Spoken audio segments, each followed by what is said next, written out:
Раз, раз.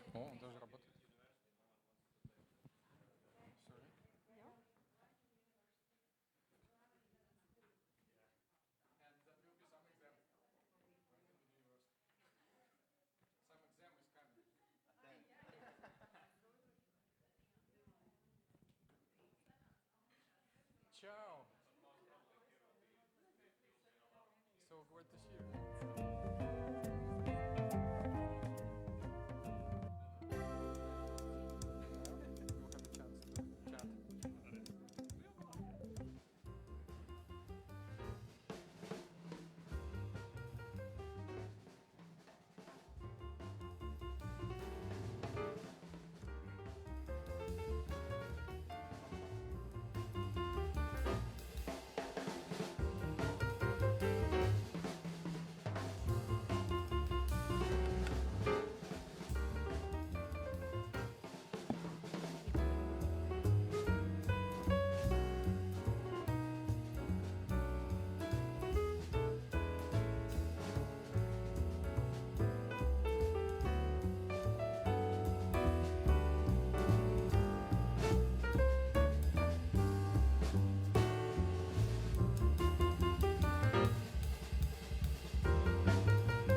Как на свадьбе, тамада, нечем поскучать.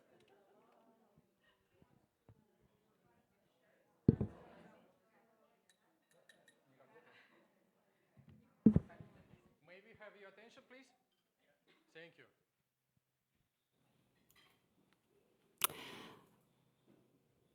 So, we are very glad to see you all. You are very important people to us, and I hope this event will go very successfully today and later as well, our cooperation. So, and welcome to our first HRB Portal Community Conference. And somebody said that a true leader is a person who knows how to hire talented people and then can get away. And the problem is, you never know whether you're followed or chased. So, and I'm honored to give a floor for opening remarks to Alexander Snurnitsyn, A Group Chief Executive Officer, and Ines Sienkiewicz, SFO.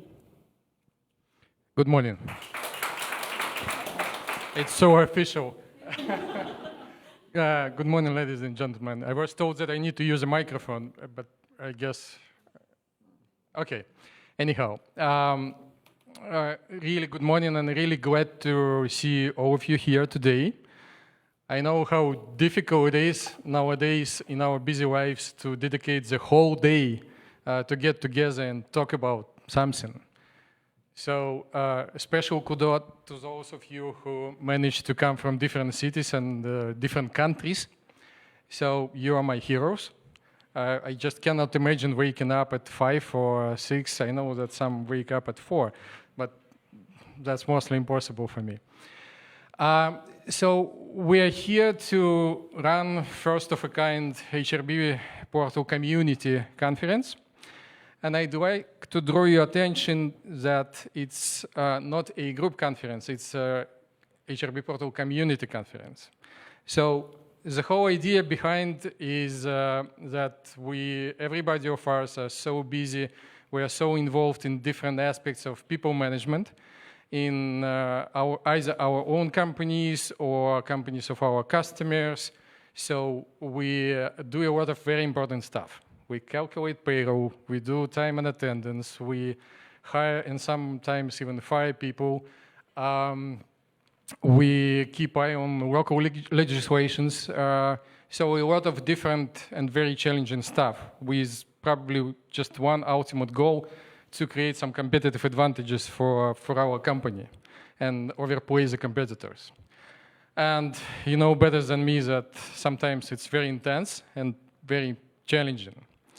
So the idea was that we see a lot of value in cross-companies communications. So not only like vendor and customer, but company to company, because that's a chance for you to share some experience, best practices, your good and bad projects, your understanding of legislation, your thoughts about technology, future technology, how to implement it in your companies, etc., etc. And what is even more important, to discuss some crazy ideas with like-minded people and have some fun. Yeah, so many companies, many people actually think that employees are cost side of the business. So, and especially financial people see it's like a line in cost side of P&L statement. So salaries, bonuses, all this stuff, it's just costs sinking down your company. But we in A Group actually believe that it's vice versa, totally vice versa. So people is the key asset of any company. So it's actually the only thing which differentiates winners from losers. It's actually the only thing which defines the company. Your customers, your competitors, your assets, financial stuff, all will come with the people inside of your company. So, having said that, I'd like to urge you to use this opportunity to talk to each other, to participate in our panel discussions, to ask questions, to chat in the coffee breaks, and definitely enjoy the moment. Here today we have very different companies actually. We have companies who are for many years with us, with the HRB Portal community, like more than 10 years. We have very fresh ones who just recently joined us and about to launch the projects. I know a couple of companies who are thinking, does it make sense to join us or not? It's also good. And I for sure know the companies here who will never ever join this community as a customer, but they do a lot for us as legal advisors, as very advanced technological advisors. So once again, use this opportunity, talk to each other, and enjoy the moment.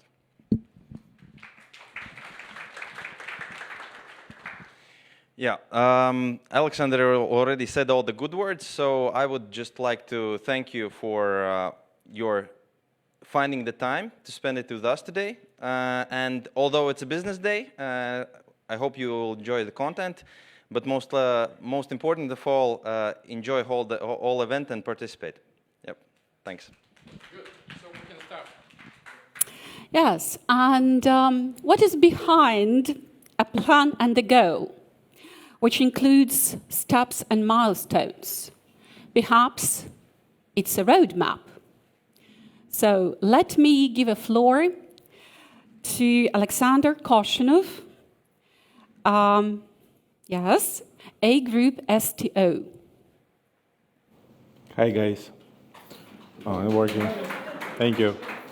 Usually I'm somewhere in the dark sitting there, doing tickets sometimes when problem appears and you see me.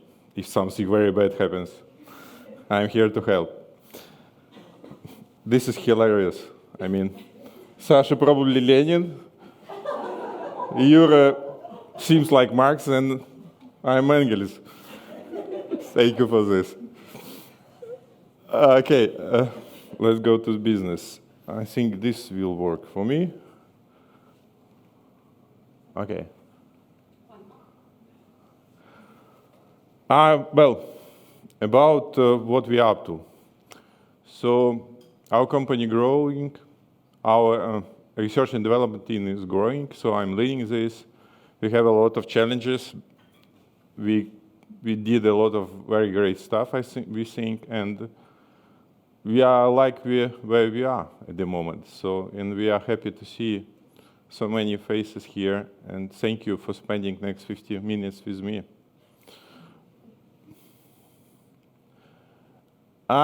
Before telling about what we are going to do in the next several months or years, I want to discuss some core values that I personally think very important for us, that differentiate us from others, or maybe and make us what we are. So first of all, we are a customer-oriented company. This is a very important topic, and we always listen what customers have to say. And when we are started projects, we are usually listening very carefully to this story. Sometimes, of course, customer doesn't know what they want.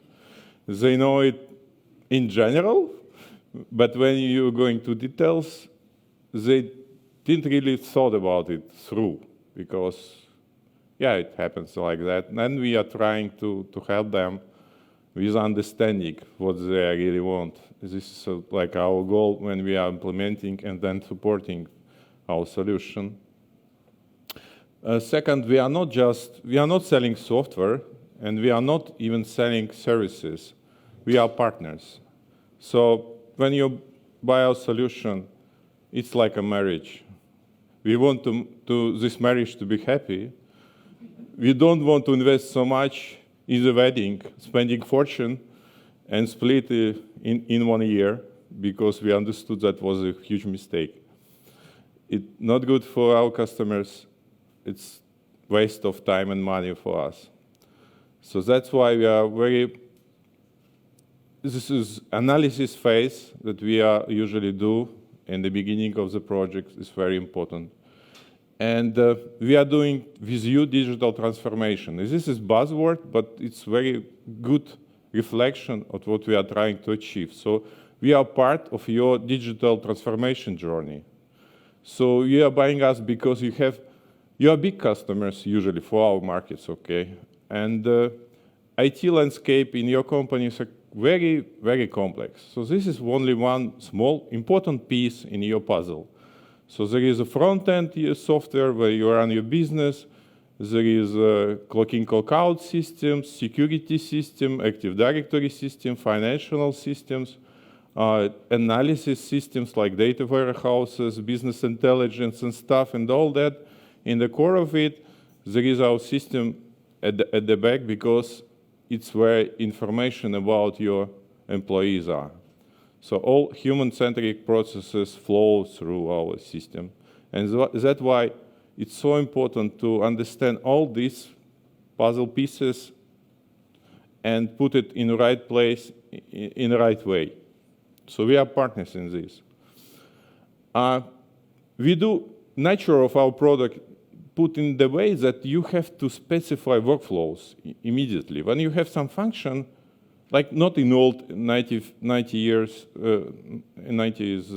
created functionality when you just have place where you enter data and you can run a report.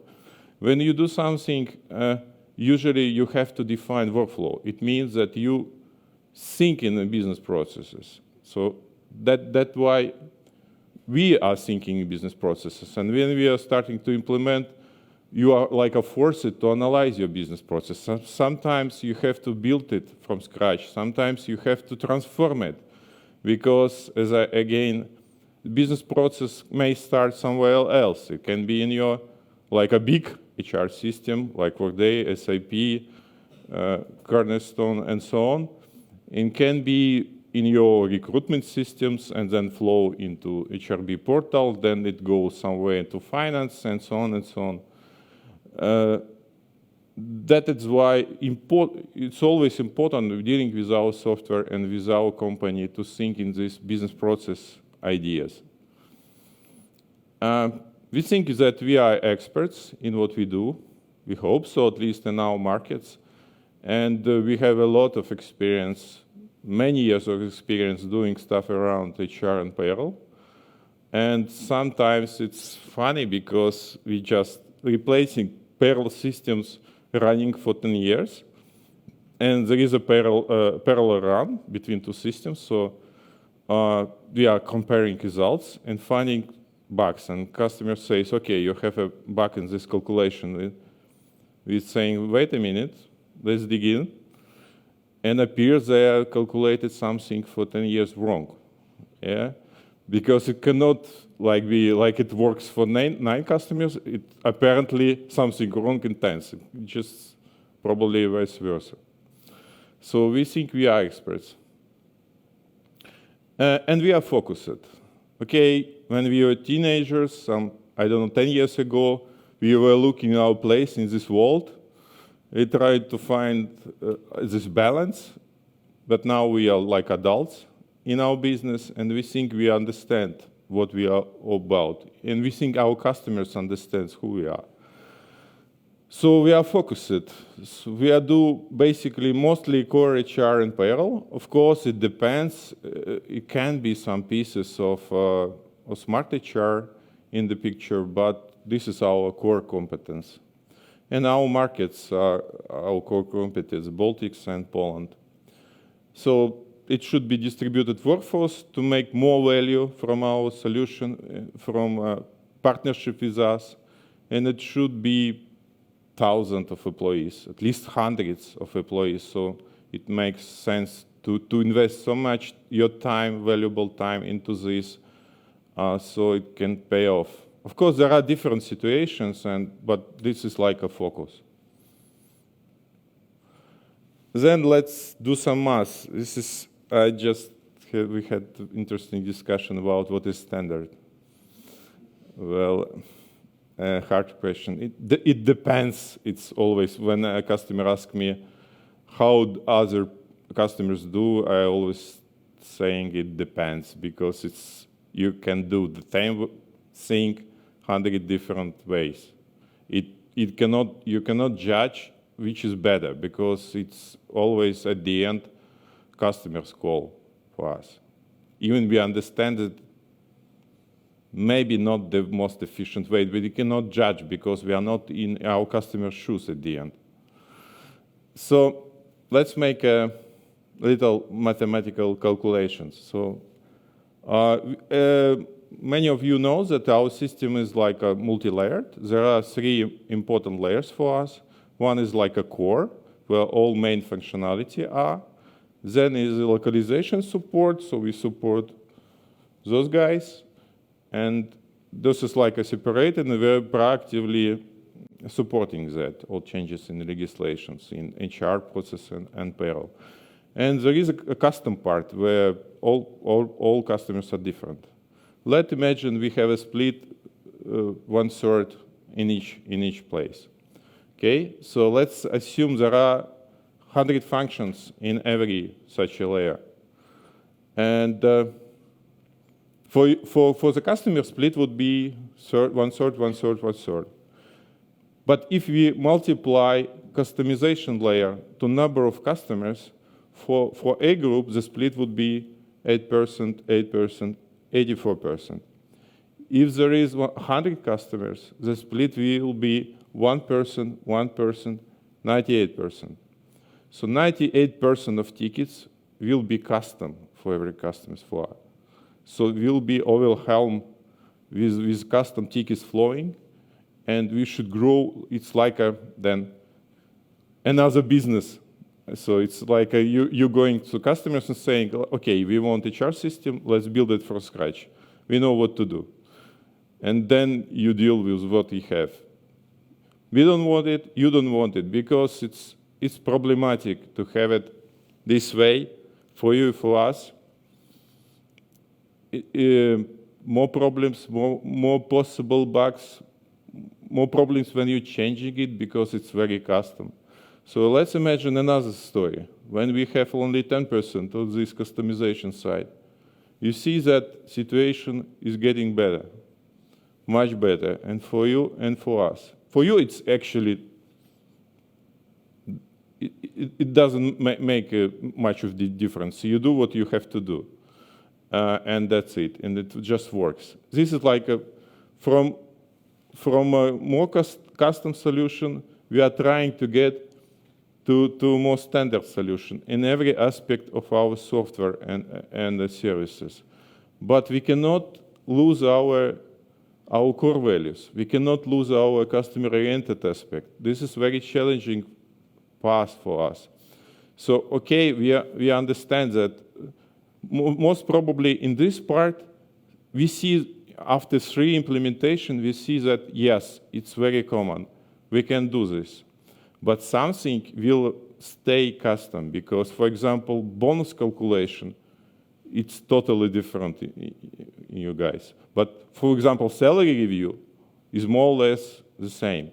So when you review the salary each year. So it's very, very sensitive path, but we have no other choice but to extend our standard solution and replace customization with configuration.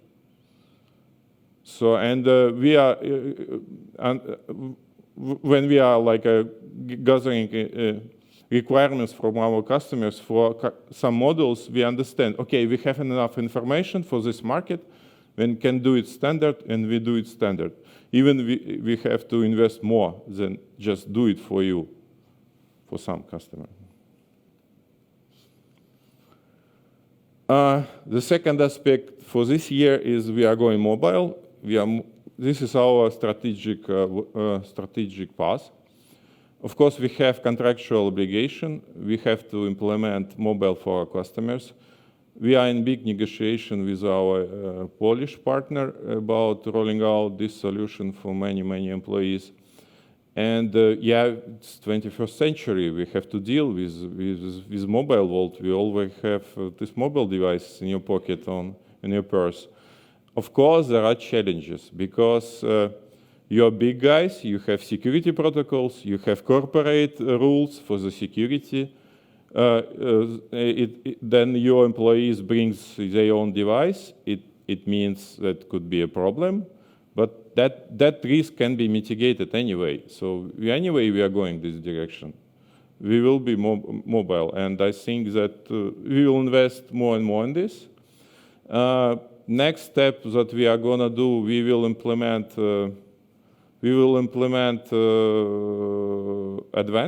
advances. So COVID is over, we are traveling. So it would be very nice to make a photo of your check and upload, and you have your report immediately more or less ready, and you just need to arrange them and send it to your finance department. So this we would do for us, for a group. And then there is a paperless, this buzzword that we are also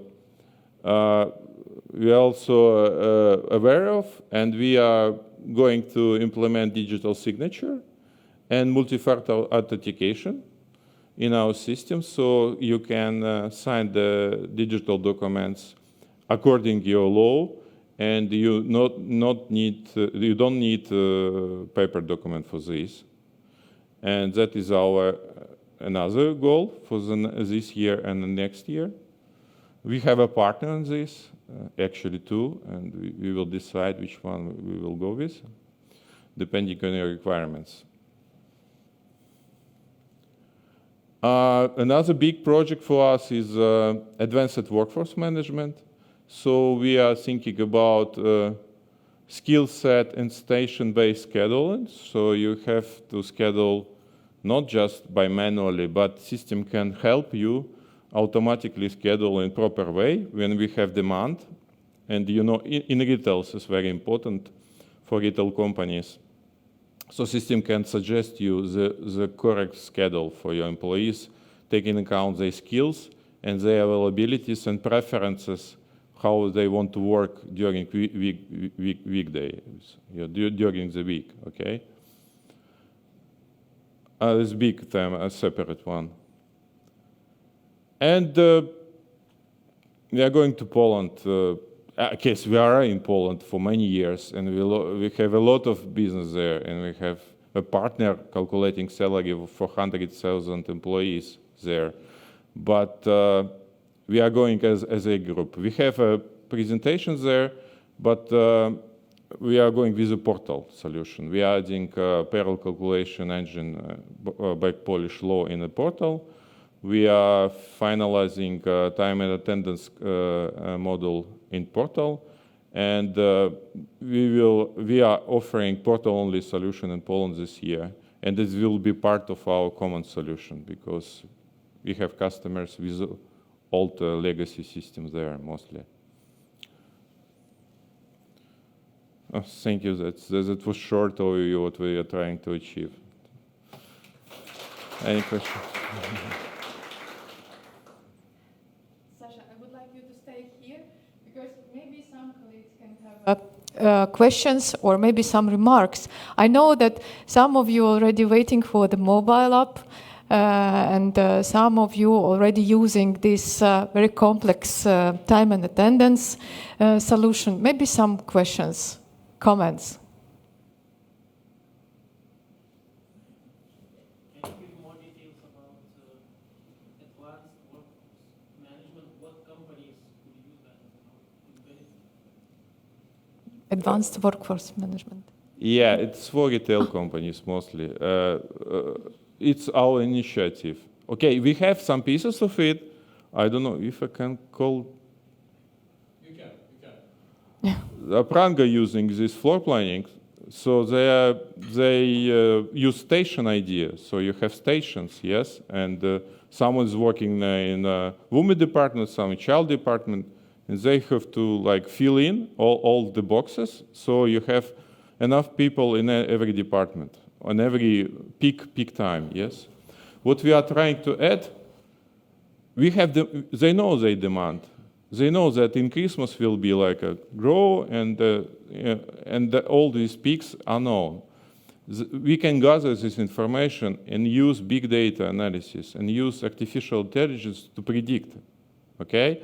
And we know that this guy can work as a cashier, they can work as a merchandiser or somewhere on warehouse, and we know their skills, and the system can arrange it automatically for you, and it can save you time and money.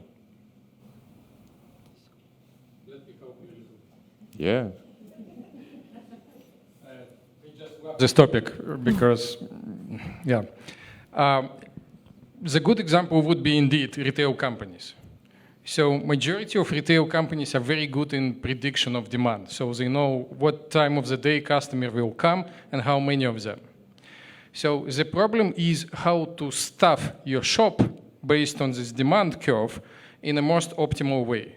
Because if you put too many employees to the floor, that's good for the customers, but remember that's for retail companies the second largest line in your P&L, second largest cost after the cost of goods sold. So you can easily go to the negative bottom line after that.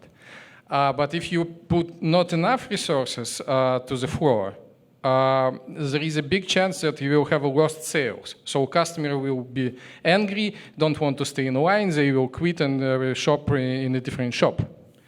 And so if you go deeper into the details, you will understand that it's mostly impossible to solve this problem in a regular way, mathematical way, analytically, to find a best solution based on previous employment over times, salary, skill set, preferences, soft preferences, hard preferences, all this stuff.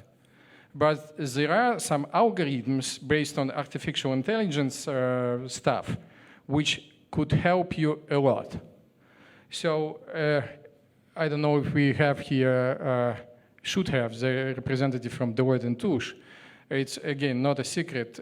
We came to the partnership with Deloitte, which is, we all know is an auditor company, but in reality, it's not only about audit, as they have as the biggest AI practice in Baltics here. So if you want to do AI, you need to be with Deloitte. So currently, a group came to partnership with Deloitte, and we are thinking about what would be the best way to implement AI into the portal to help you guys optimize your cost and while not sacrificing the sales. So that would be a bit a kind of answer. Thank you. This is ultimate goal. We are not there yet, so it's our strategic goal. Thank you. Then, more questions? To Alex, maybe. He's good enough. Yes, thank you. Thank you, Alexander and Alexander. So, and we are moving forward. And we can say that we always pass failures to success. And ability is what we are capable of doing, and attitude determines how well we do it. As well as the teamwork is the fuel that gives common people to achieve uncommon results. So, and we pass to our next section, which is panel presentation of HRB portal cases. In this section, we'll have 3 cases. The first case will present Edgar Spilips, Head of Rewards and Experience, Luminor Group. You're welcome. Thanks.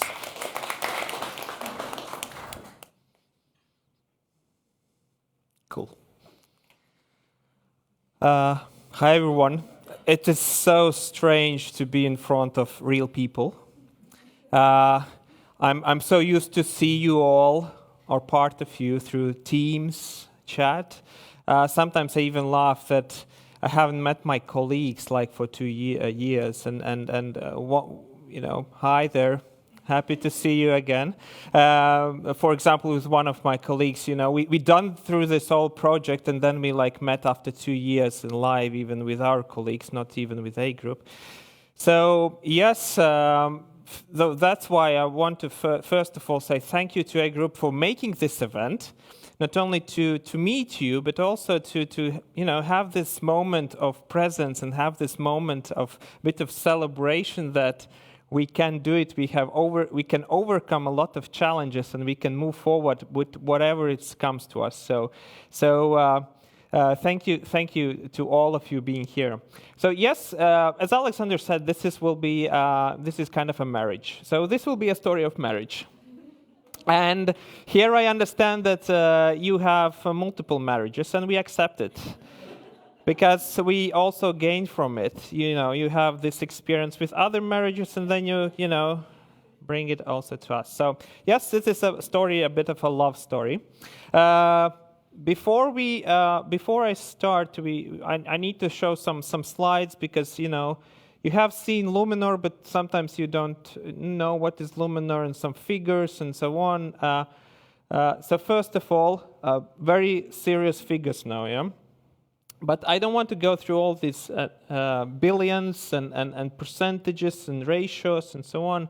I think the main thing here is 2,260 and plus employees.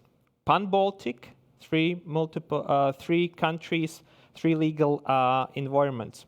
And not only, we have even also a large amount of so-called non-employees. Those contractors or employees of our third parties, which also we need to regulate and we need to have information. Another important aspect here is EBA or ECB, European Central Bank regulator, regulating us. So we as a bank has multiple regulations that is on the force that force us to make a very hard decisions sometimes, especially about also requirements towards our system. So thanks, A Group, you survived it. Sometimes I even thought, like, can anyone at all give any support for financial industry because of their multiple requirements? Another, of course, is that Luminor has gone through a massive transformation. It's not only about bank.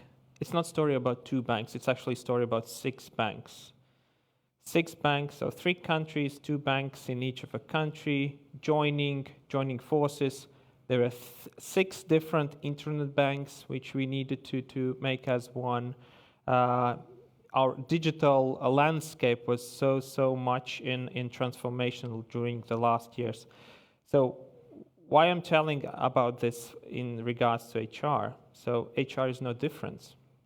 We also gone through the transformation in HR area. We had to move to one system as Luminor was developed 4 years ago. So in that moment, the most rational was to go into SAP solution, which was already a legacy system from Nordea. There are a few other systems also, especially for payroll colleagues. Hi, payroll colleagues. Happy to see you. And of course, this is also a topic that we had to decide. So what do we do now? Where are we going? So we decided that it's enough with those marriages what we had. We had the marriage with SAP, we had the marriage with Navision system and so on. So we wanted to move forward. Of course, we have our requirements. So we want, the perfect match. Whatever you think about it. So, of course, our aim was for new HRS system to have it like 3 things in one. We defined it quite fast because it's clear that in this kind of a very fast-paced environment, we need to focus. Because HRS is actually so much about details, regulations, details. So we had to focus somewhere. So we understood that we need to have a correct people data.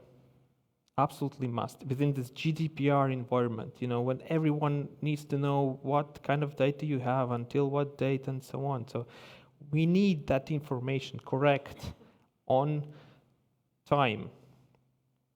Then we need to have correct timetables. Yeah, we're a bank. We basically have, majority of people have full FTEs. So why this is so important? But 3 legal entities, 3 different legal environments, leave types, so many. So we need to handle it quite well. Very important aspect, salary calculation. So this is the main aspect for employment agreement, as we know. Employee does the job, we pay salaries. Salaries kind of should be correct, we guess. And we all those stories when employees are calling like, hey, my calculations and calculator, differs, for a few cents. What the heck? So that is kind of important aspect. It's not only to have a beautiful HR systems. We know them outside. Beautiful pictures, beautiful chat options, and so on. But at the end of the day, what you receive on your mobile SMS from your bank is what matters. So this should be very, very much correct. Going through the process, we understood that we as a bank also have another challenge because we need actually to have those salaries be paid on a bank account. So it's not enough actually to have them calculated. They need to be paid. So that also should be in a very much simple way, and we as a bank also have our internal processes that we need to fulfill in order to do that automatically. And yes, and that's all in the context of 3 Baltic countries, multiple regulations, internal regulations, and so on. So you have seen this picture, but I've used it just to tell my story. Our desire was very simple. We'll go to the bar, we'll meet the person, we'll get in love, we'll marry, and, happy ever ending.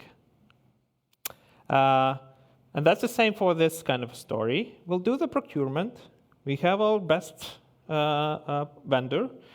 We do the very simple and very correct agreement. We'll do configurations because we thought we will take it off the shelf, so basically ready solution. We'll launch, and then there's no issues as we had with SAP, and everyone will be happy, including employees, and also us. Of course, we do it for us mainly, and then, of course, for employees. Although I should say vice versa, but, we're a bit of egoistic as well. Of course, the story, as you know that story, and I think you have went through it, but I just wanted to say shortly our story. So we started procurement before COVID. Imagine that was the time before COVID. So we thought that we will launch the procurement. We will have some demos, on-site demos. So we'll meet the vendors. We will go on-site reference meetings with other clients and so on, so on.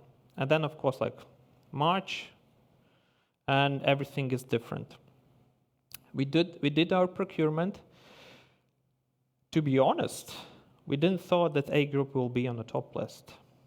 We had a few other companies on the top list.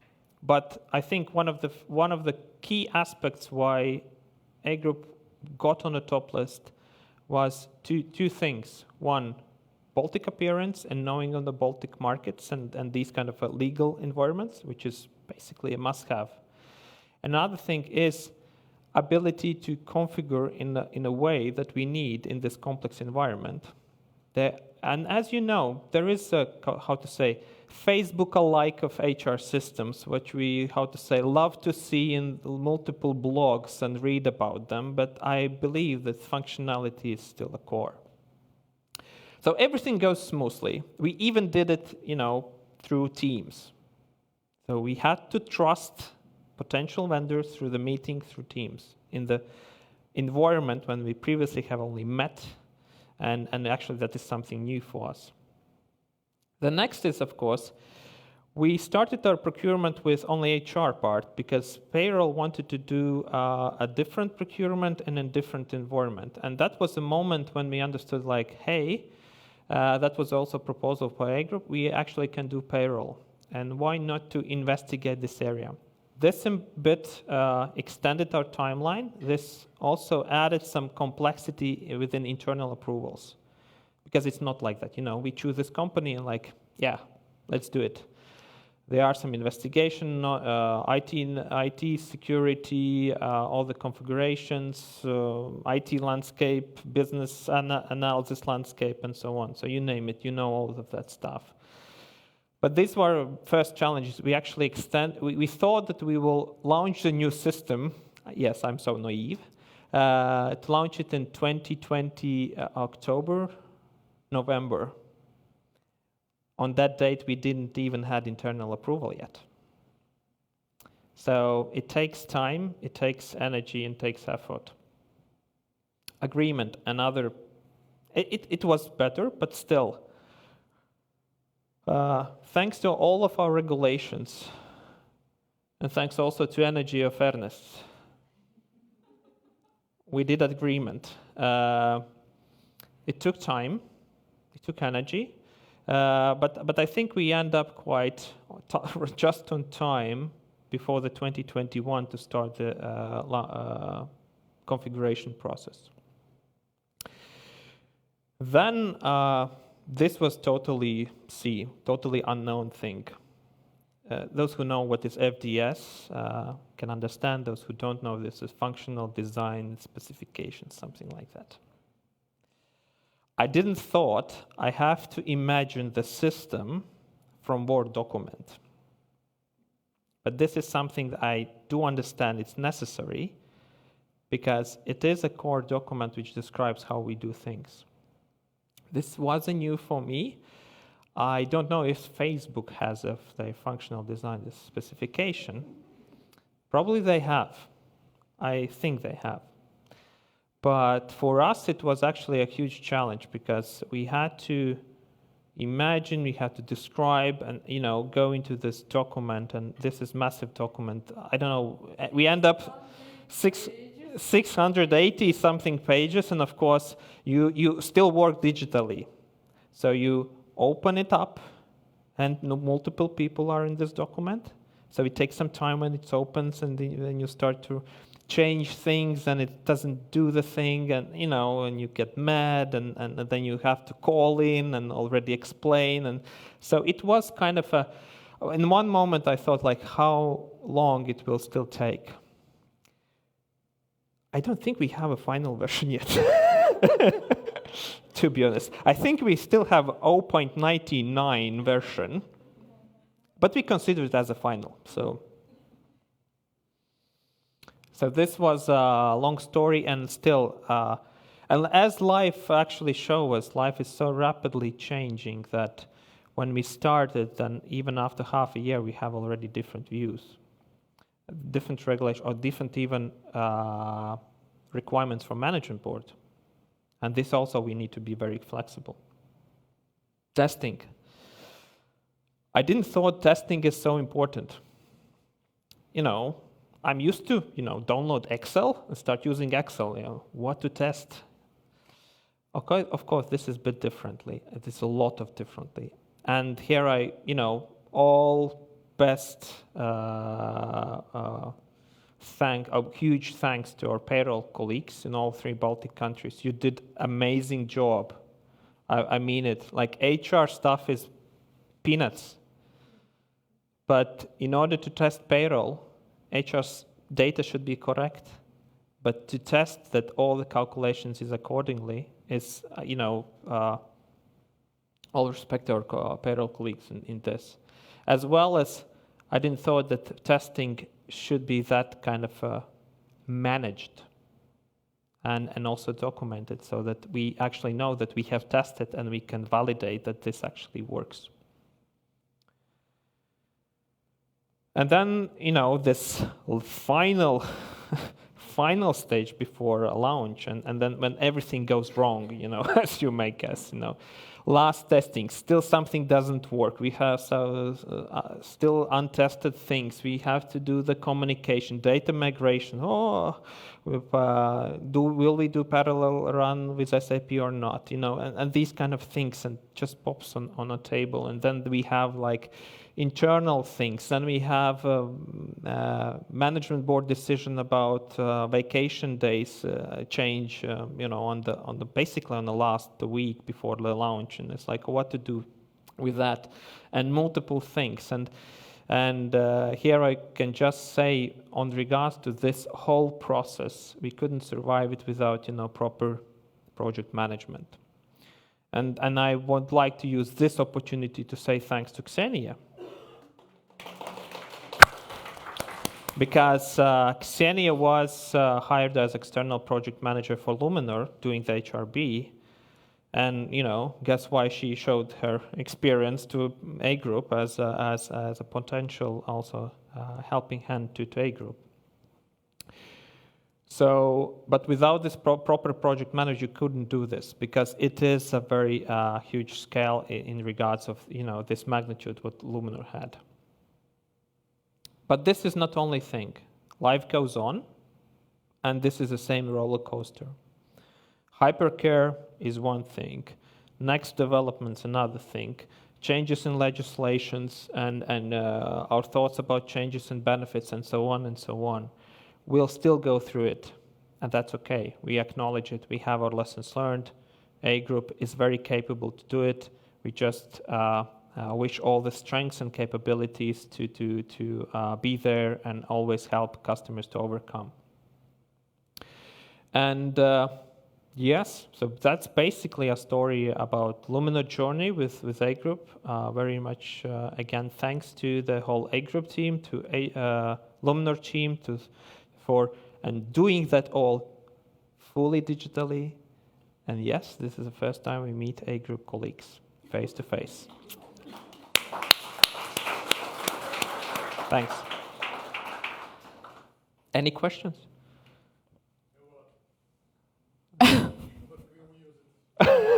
Coffee break. Yeah. Coffee break. Yeah. I think today we will have opportunity really to say thank you very much to each of us, to each. it was a really great journey, and we still continue dancing with each other. And yeah, thank you, girls. Thank you, guys, for this journey. It was great, and we will continue. We know that sometimes we forget to clean up the dishes. We will do this, you know, and we will plan future changes, and we will work together, still continuing. This is why I'm still here with you. Yeah. Okay. Thank thanks. you. Thank you.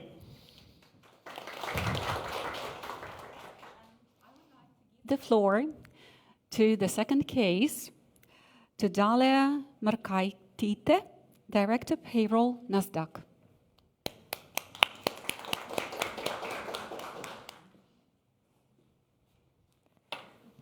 Thank you. So I'm not that good speaker as I'm good in payroll, so pardon my speech, so I will try my best.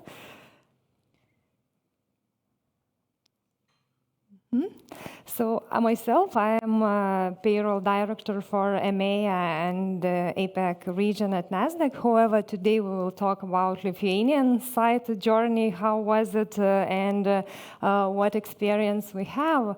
So just to understand what is NASDAQ globally, NASDAQ globally is well known as a stock exchange operator and a fintech company.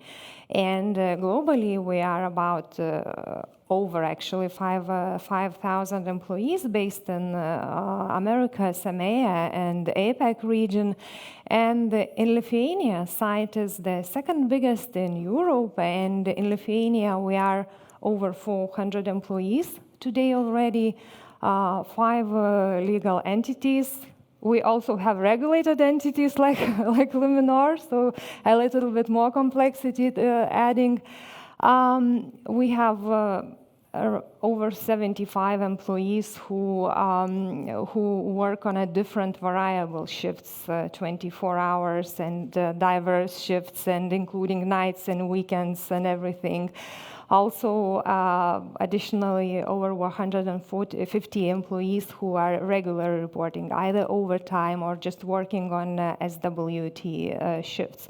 So the picture is colorful, and to add to that, it's on that scope, 400 employees, we have over 100 international managers adding to that scope. So maybe in total numbers, it's not that big as many of you may be, but for us, that was a big colorful Excel and Outlook, that almighty Excel, which was managing time reporting. And at that time, we had very basic leave reporting system, but basically no time reporting system, and we're managing everything in Excel. And this was a quite hard task, actually, because we had a very short timeline to manage that, and 1-2 days, basically, to collect all the hours overtime over email, get approvals, get international managers' approvals during that time. So basically, like we had an internal joke that you need to have a master degree to handle this Excel. Of course, we had master degrees in our teams, but nevertheless, we thought that we need a tool, actually. So we started leveraging possibilities, and we had some expectations, like every company probably, and what we needed is that from what we suffered most, this never-ending shift changes, overtime, nights, so the system should be user-friendly and easy for variable work shift creation, reporting, changing, because you plan to work, then you change that plan, and you need to report it again. So we were looking for a system who would be easy on that task. Regulations and limitations according to Lithuanian law. So there are a lot of country specifics when we need to when we have limited overtime per year, some uninterrupted rest period, so many things. So that was one of the goals. Another was notifications and reminders. Again, I refer to our international managers that we need to catch him at the right moment to make him approve the timesheet so that everything can be calculated and not to wait for the next run. Then customized reports. Probably every country, every company has their expectations to reports. We just had a chat with the colleagues from Thermo Fisher that reports are also one of the arguments of looking at the new vendor. So ours was as well.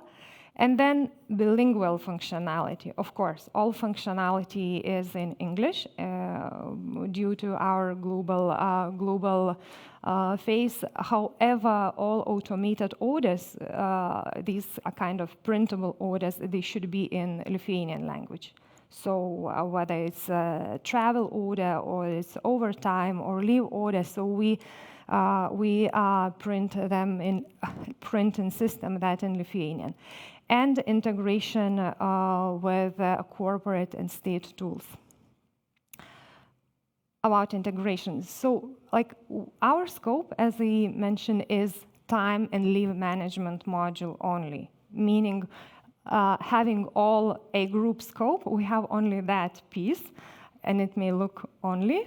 So, but we actually had our well-built tools, corporate tools, and we needed just that one-off solution for Lithuania, but we wanted to integrate it. So first of all, it was Workday.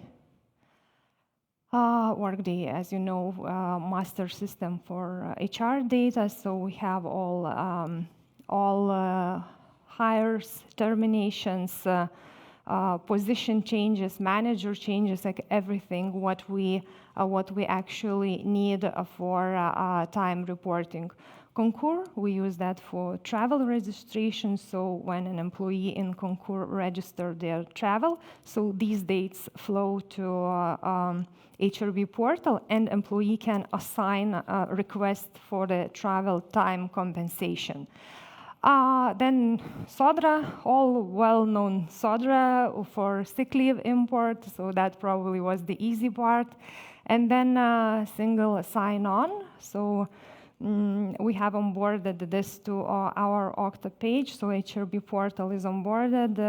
Employees and managers doesn't need to log in, and this was also very important part because we have a real situation joke when one international manager when we granted him logins to some other country time reporting system, he said, "Oh, thank you, that's my time reporting tool, login number 9." I mean, he has so many international employees and he had logins everywhere. So this joke was our key driver, so that no logins, and we should go with a single sign-on.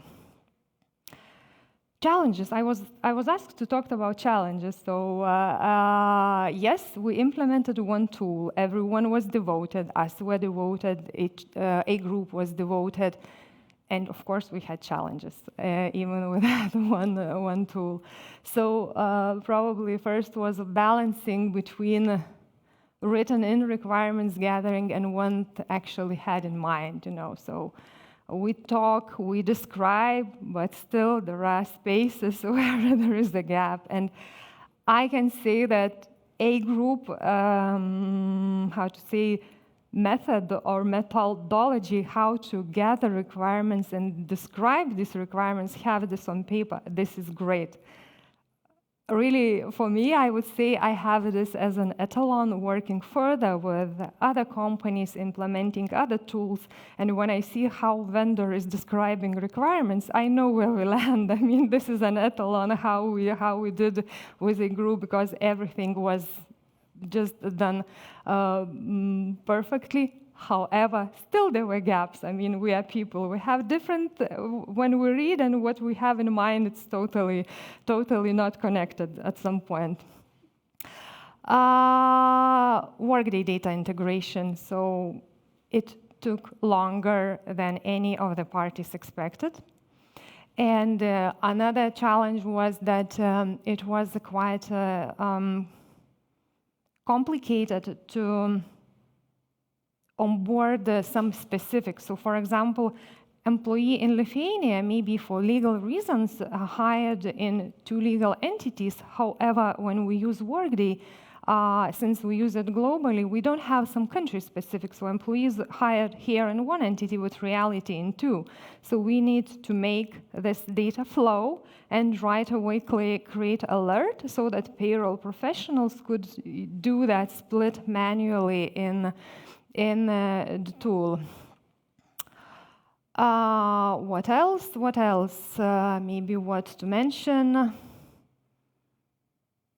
Maybe time needed dedicated during implementation and after. We actually were warned about that. Everyone probably is warned about that from the previous experience, but you never get to understand what does it mean until you are there. Upgrades, system upgrades. Like when you onboard the system, you are in that happy, I don't know, situation that now I'm done. So, but actually, it's like colleague said, like it's a marriage, like ups and downs. So you need, like if you brought a new upgrade, so look that it's break the existing functionality, and you need to look, you need to monitor. So this marriage, like we are in this marriage on and on and on, and just great that it's a great marriage. So other than that, you know. So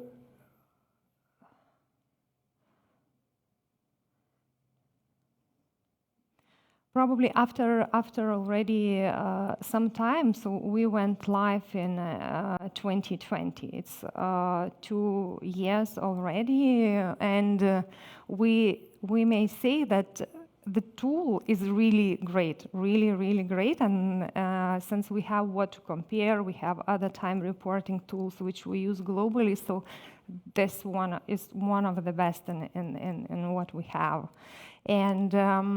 I think what led to success, so there are several elements. So online calls and project tracking. So this tracking and recording moment when every party knows what should be done by when and who is responsible, that was a key element. And probably what was what I like most in this slide, that a group never said no. I mean, you can come with any crazy idea, I mean, like just a dream or fantasy sometimes, and you know, and you can feel that enthusiasm, or even sometimes I would call passion, or how to do that, and they think, rethink, call again, okay, this doesn't work, think again, and then we come with suggestions, then come with examples. So this was really great. And today, when already we are 2 years together, we really notice that moment that when we have some struggle in Workday, for example, or with Workday integration, so bug or issue is not just solved, but the solution is found how to avoid that similar situation in future.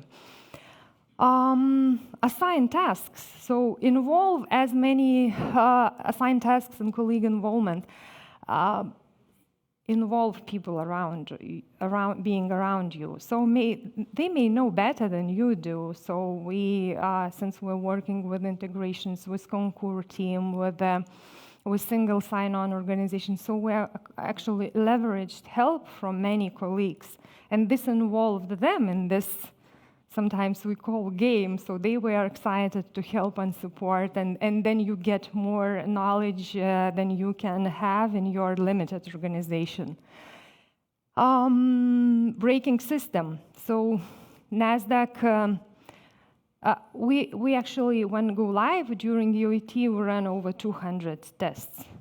And we have quite a number of volunteers from different organizations who wanted to participate, which was great. Also, NASDAQ is a fintech company, so we have a number of developers, of testers, who basically consider their honor to break the system. At some point, so they tried.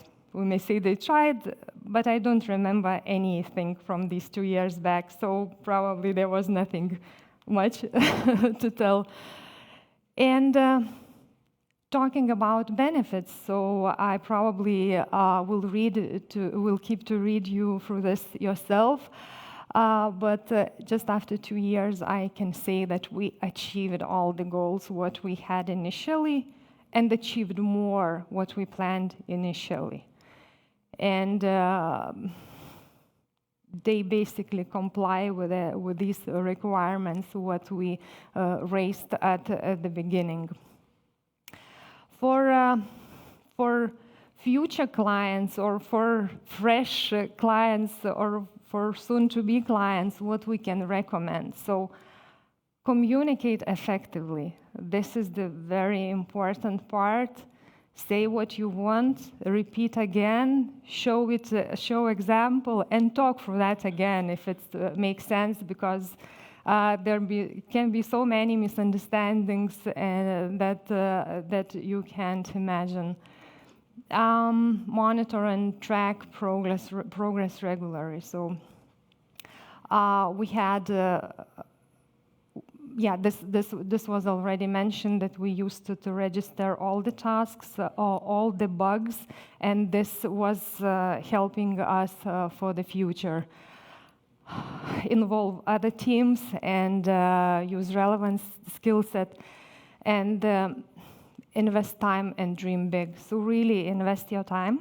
If you really want to have a powerful tool, you need to devote time to think through that. Tool will not be made by others. It's your tool. You need to think through that through every tiny moment, and if needed, to think through this again. So, like after 2 years, we may say that we are not there yet. We keep monitoring, we look for the market trends. On the time reporting, we compare a tool with the other tools, what we have globally in our country. So, like lean philosophy says, today is the worst day, so tomorrow it is. So it can be only better. So we think, we dream, and a group is here for us. Thank you.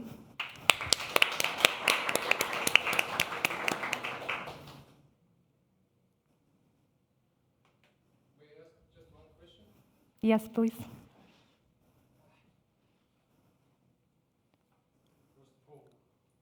Thank you for your wonderful presentation. You had a slide that A group never said no to you. I don't want. And I actually wanted to dedicate that to Yuri, actually. Yeah, I know we need to put some nymph on top of his hand, but yeah, exactly.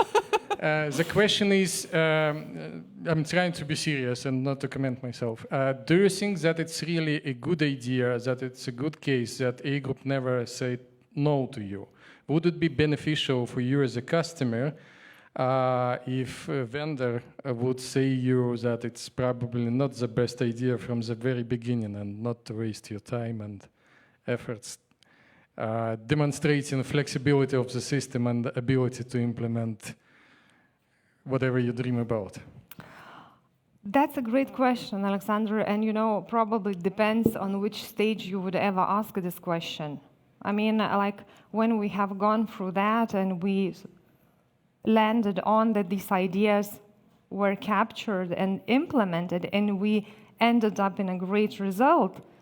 So I say I don't like to being stopped dreaming at the beginning. So that's not a good idea. I don't know, for someone who wants to go in the very straight, model, very basic model, maybe would like to hear such examples. For us, we like to dream and we like to customize. We like to hear employees, and it was customized for us. So for us, we're happy that we were not stopped at that moment. Thank you. Got your point. Thank you. So, and I would like to give a floor to our next client, Erika Friedmanova, Senior Sub HCM Consultant. are self-employed but used to work for Lidl. Hi, everyone. Thank you for inviting me here. And today I will present HRB and SAP HR integration for Lidl Latvia and Estonia. Myself, I'm an SAP HCM consultant for more than 10 years of experience in SAP, and this was the first integration between HRB and SAP where I have been participating. So I will give you a short overview of our story. So Lidl has been expanding over 40 years, and Lidl has stores in 32 countries and around 12,000 stores now. And as you may know, Lidl came to Latvia in 2021 on 7th of October and has around 2,000 of employees. And also in 2022, Lidl has opened the first 8 stores in March with around 1,000 of employees. The store opening the preparation for the store opening happens much in advance. So it's not just that Lidl announces and there is a long journey before that. And the HR systems implementation is one of the big steps which Lidl took. So we had several projects at the same time. One was SAP HR implementation with different modules, and payroll system, the HRB. And the aim was to build the integration, which would allow us to send the data from SAP to HRB and back to calculate payroll.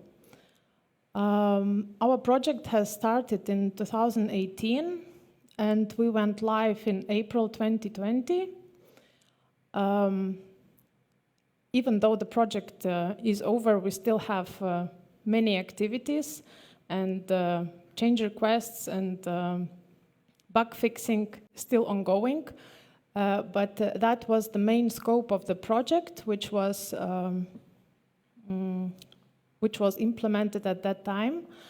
So as you can see, the scope was first the HRB payroll system implementation and the migration of the payroll data from the legacy system, and the complex solution for the interface.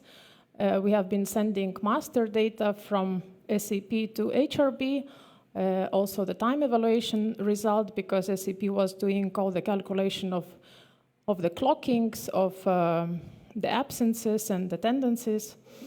And we have the back interface from HRB side to SAP HR, where we are sending the payroll result and the e-pay slips, so that employees on the My Lidl portal can access the pay slips, and it gives the full cycle, the automated cycle to employee to reach his final payroll result. The project goes, whereas in other companies here probably, to implement the payroll system according to the best practices, to meet the legal requirements, and also to meet the general overall project plan, because as I mentioned, we had several projects at the same time. One of the biggest and most important goals for us was to meet the deadline for the store opening, because much in advance before the stores are open, there happens the mass recruitment.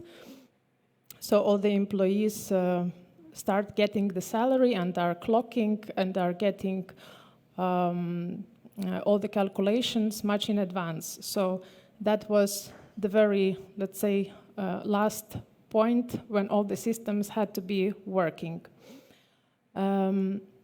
And of course, it was important to make all these processes as much automatic as possible, because with this number of employees, it's not acceptable to have any manual workarounds or like fixes, which can be done maybe with a small number of employees. So the correctness of payroll was important, as well as the whole automatic process. I have been on that project since the very beginning, so even though I'm external to Lidl, but I was involved in all these steps of the vendor selection and the contract preparation and all other later phases. So there are some criteria which Lidl has used to choose the vendor. There were several vendors also in the selection phase, and one of the main was that A Group has the experience in the Baltic countries, and at the same time Lidl has experience with SAP integration. A Group, has experience with SAP integration. Since we know that interfaces in general is quite often a weak point in the systems, and it's quite hard to make this process efficient without manual corrections and regular fixes. So this experience of the integration was quite important. Of course, such points like security and GDPR compliance were also checked from the Lidl side when evaluating the vendors. The implementation costs and maintenance fees, also the project duration, how long it will take for company to implement the solution with the all defined scope, because the scope was quite big with different scenarios of payroll calculation. I will tell about that a bit later. Of course, system was presented to the users, and they had a chance to see how flexible it is, how user-friendly it is, if it can be used in local language. Also, it was presented to colleagues from international team from Germany who were supporting us in this implementation journey. That was also one of the supporting factors in this implementation. Also, the payroll calculation time is important because 2,000 employees in Latvia and 1,000 employees in Estonia, the calculation has to be done quickly. It can't take hours to calculate, so we have been checking and validating if the calculation can be run effectively, and I think we have reached all the objectives with both countries, which were defined in the very beginning. And of course, the recommendations of other clients and other customers were evaluated at that time. We had conversations with other customers, so the feedback was positive. That was one of the also reasons why Lidl has chosen A Group and HRB payroll system. As for the project results, we have implemented the system for Lidl Latvia and Estonia.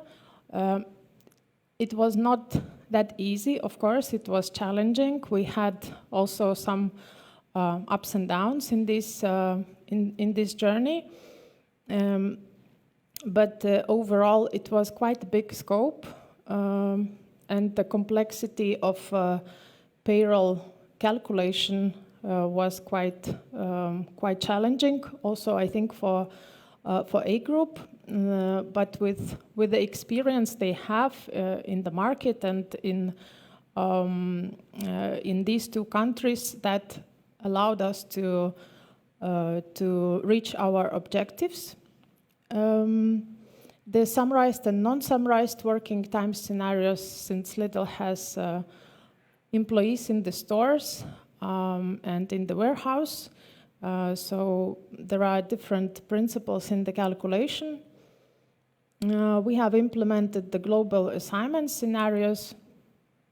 There are global assignees in different countries, and it was also one of the scenarios which was not quite easy to implement 23 country calendars in the system in HRB and in SAP, and to make sure that interface is sending all the data and the payroll is calculated according to the legislation. That was not an easy task, but luckily we did it. System is used in different languages, in Latvian, Estonian, and in English. And also we have implemented it according to Lidl requirements in terms of authorizations and security principles, because there was a quite big list of security requirements to the system. As mentioned, we have implemented this interface between two systems, and at this moment it is functioning quite well. I'm happy for that result. And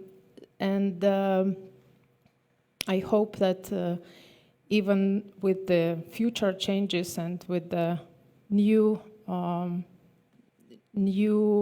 functionalities, we will keep the same result in the in overall system, let's say, successful work. The complexity of this implementation was, in my view, due to the fact that we had to go live with 2 countries at the same time. We didn't have a possibility to check, okay, how one country go live goes, and then learn some mistakes and fix them on another country. It was just 2 countries, and that was challenging for us and maybe for A group, because you have to split yourself and dedicate time to the payroll team of one country and another. So here, big thanks to Yuri. He wasn't, he isn't here today, but, oh, okay, that's great. But he really helped us a lot. Yeah, he was really interested in the fact that we achieve our goals and our project plan. Also, thank you to Uldis for preparing this plan, for guiding us through this journey. That was also a big activity to plan the whole implementation. And the interesting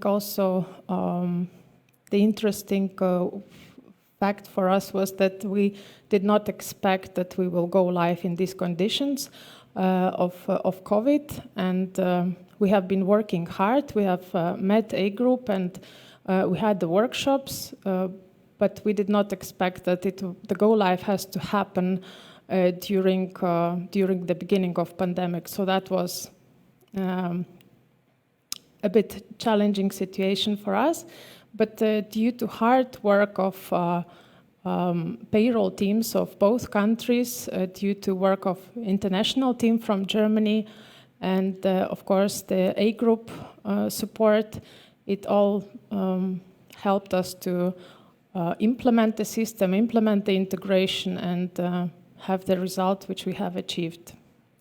So, yeah, thank you very much for your time. If you have any questions. I have a question about Lithuania.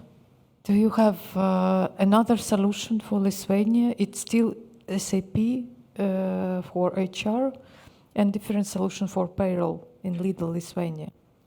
Lidl is using SAP HR as the main HR system, and payroll is another company in Lidl Lithuania. Yeah. But these questions should go to Lidl Lithuania directly. It is just interesting that here we can see that Latvia and Estonia joined, and we can say that SAP and HRB payroll have a marriage as well, right? Lidl has a marriage with SAP and HRB, so that is the... So this marriage like for three. Yeah, Lidl, SAP and HRB. Yeah. Thank you. Thank you. I have not a question, but a comment. I think this is first time I saw that client has more experienced team in integrations than we are. Because when we were first met, there was guys from Germany, and we felt the German approach, very interesting experience. And they're talking to each other like, remember like we done in Liechtenstein? Or remember how we done in South Africa? And they, well, interesting. Thank you for this experience. That was very interesting. Thank you. So well, and we are moving forward, and we all play a game, and we can throw dicers and move pieces, but there is a problem. But when there is a problem, the lawyer is the only person who would read inside of the top of the box and solve it. So, dear clients, members of HRB Portal, I would like to give a floor to our partner, company Glimstert, and exactly to Agnes Medne, attorney at law.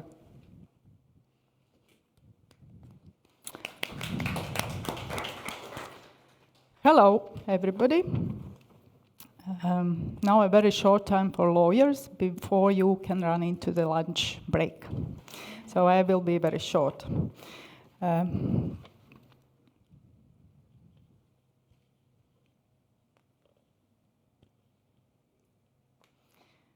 In few sentences, who am I and what is Glimstad? I'm a attorney at law, and I have worked as a legal advisor for A Group since 2008, so for 14 years. And Glimstad is originally a Swedish law office, which came to Baltics in end of 90s of the previous century. So since we have offices also in Estonia, in Tallinn, and in Vilnius, in Lithuania, we have collected data about the upcoming and recent changes in all three Baltic countries. So these changes will be quite similar in all Baltic countries because they are based mainly on 3 EU directives. And these directives have to be implemented into national laws until 1st of August this year. Estonians have been faster. They have already done that in April.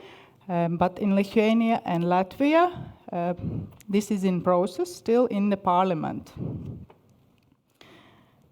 So these directives cover topics as transparent, predictable conditions, employment conditions, balance between family life and work life, and also reporting of EU law, illegal things with EU law. So I will start with Lithuania. We have picked the most interesting and the most important changes. So this is very interesting. I think that from the 1st of January next year, Lithuanian public servants will have only 4 days working week. Lucky them. Then there will be some changes in per diem payments. As I understand, only bank transfers will be allowed, no cash payments. Also, there will be some changes with downtime payment and changes in daily allowances for employees. I will not go into details because my Lithuanian colleagues are more qualified to talk about that. More about Lithuania.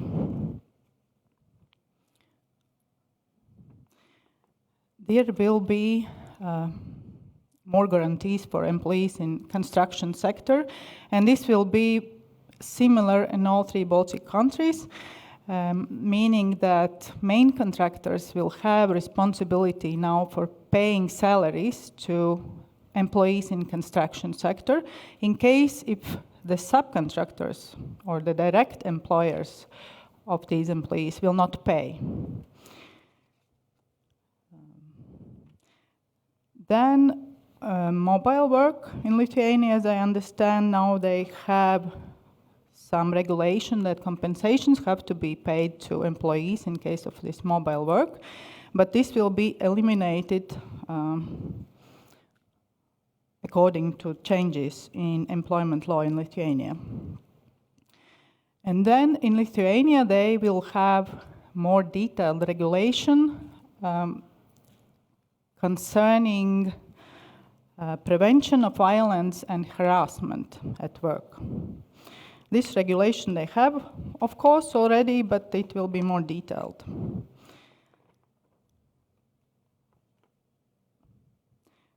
Now about Estonia, Estonians. So they will make it more easy for employers to employ unemployed persons. And for that, employers will be able to conclude employment contracts for short-term periods with unemployed persons for a term of 6 months. And Estonians are planning to have paid leave for employees for the first day of school to be together with their kids. Again, my Estonian colleagues in Glimstedt would be more qualified to answer if you have some detailed questions. Now about changes in Latvia. These are still in the parliament, and as I know, they have been approved in a second reading in the parliament and expected to be adopted to come into force in August. So in my opinion, most important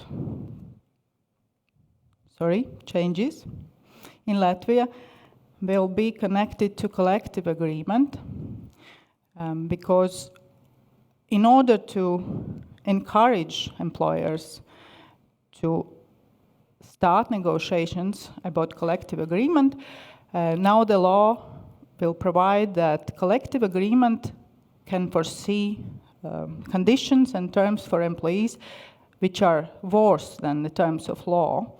But the requirement will be that in case if collective agreement foresees any terms which are worse for employees, then there has to be a balance between interests of employees, meaning that then employees have to receive something in exchange, which is a very good thing or benefit for them. And about these predictive conditions of work, in case of collective agreement, employers will have to inform employees in advance. Now in law we have that employers could inform employees after the collective agreement is concluded and comes into force. Now this will be changed and employees will be able to participate in this process more. They will be involved more.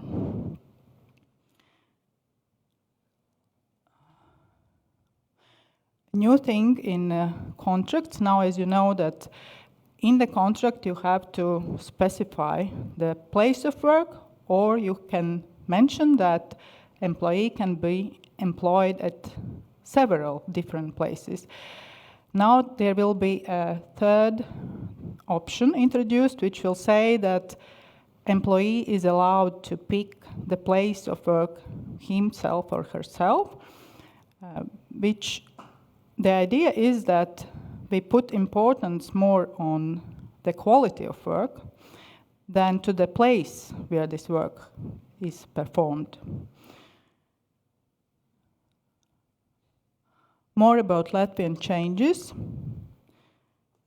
A new terminology will be introduced in the law, which will be predictable work time schedule and unpredictable work time schedule. And in case of this unpredictable work time schedule, employer and employee will have to agree what is the procedure. For example, that employer needs some work to be done at certain time, and then the parties agree that employer informs the employee, for example, 1 day in advance, and asks him to come at work and do the work. So if this is specified like this in the contract, and if employer is in breach of that, for example, employer calls 2 hours in advance, then according to law, which is very strange to my opinion, but according to these changes in law, employee will be entitled not to perform work. This is very strange, but it is planned to be like that. And in other possible situation that, for example, employer doesn't know if it will have to do some work at some time, but he will inform employee and will say, I think that I will have some work to be done on Thursday next week. And then this Thursday comes and employer understands, no, I do not need this work at this moment. Then the law says, the future law says that in such a case, employer will have to pay for that work, even if that work has not been done. And this is again strange, in my opinion.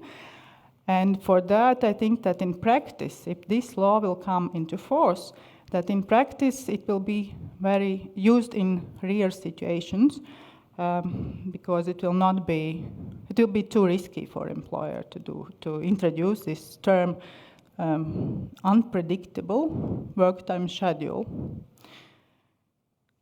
Then important change will be extended term of probation period.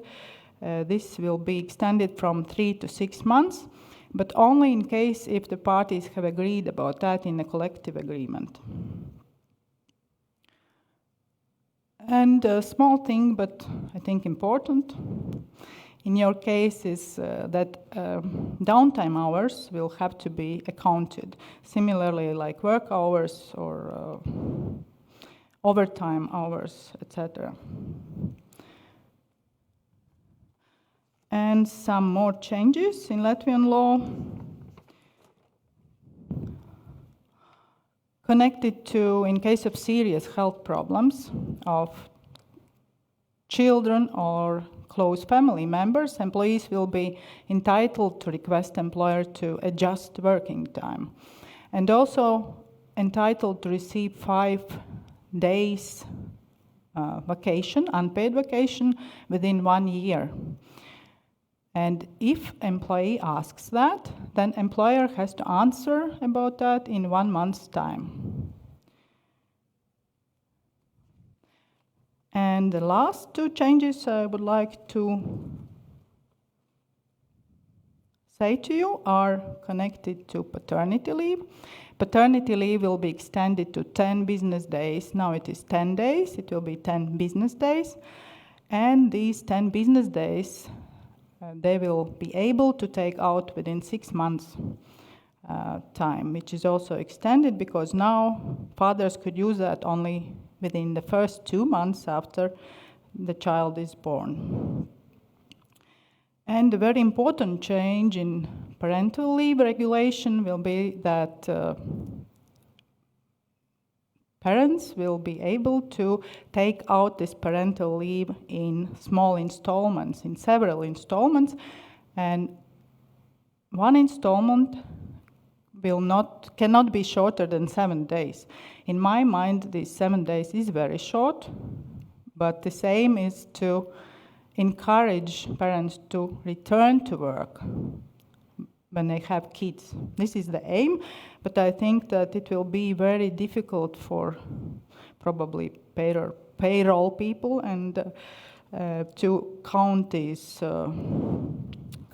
periods when the parents work and then they don't work, and who is paying the benefit and yes, how to regulate that. But as I understand, this will be also regulated in changes in law concerning social insurance payments and probably also in the individual income tax law. And yes, thank you and bon appetit.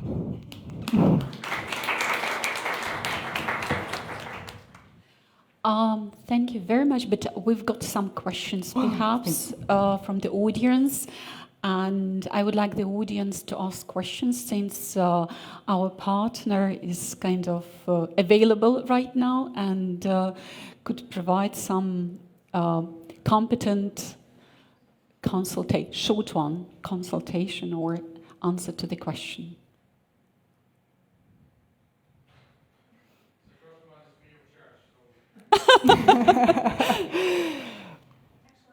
Yeah. There was a presentation about Latvia that the downtime should be counted. Can you elaborate a little bit more, meaning what kind of downtime and so what with that counting? Meaning what's next if you count? Downtime hours, yes.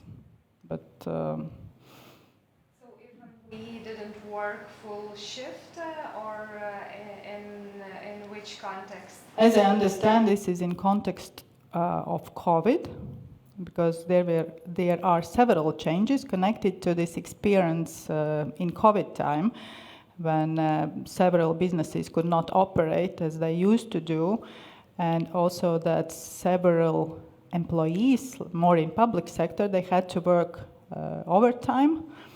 And this will be now regulated that previously that for this overtime, employers had to ask special permit from employment inspection, but this now will be eliminated. But you asked about this downtime payment. I think it is connected to COVID experience.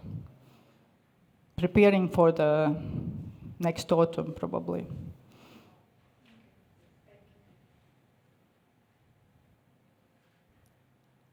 Any more questions or?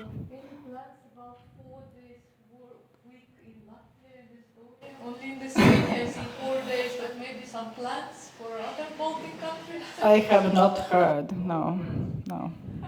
Anyone from public organization here?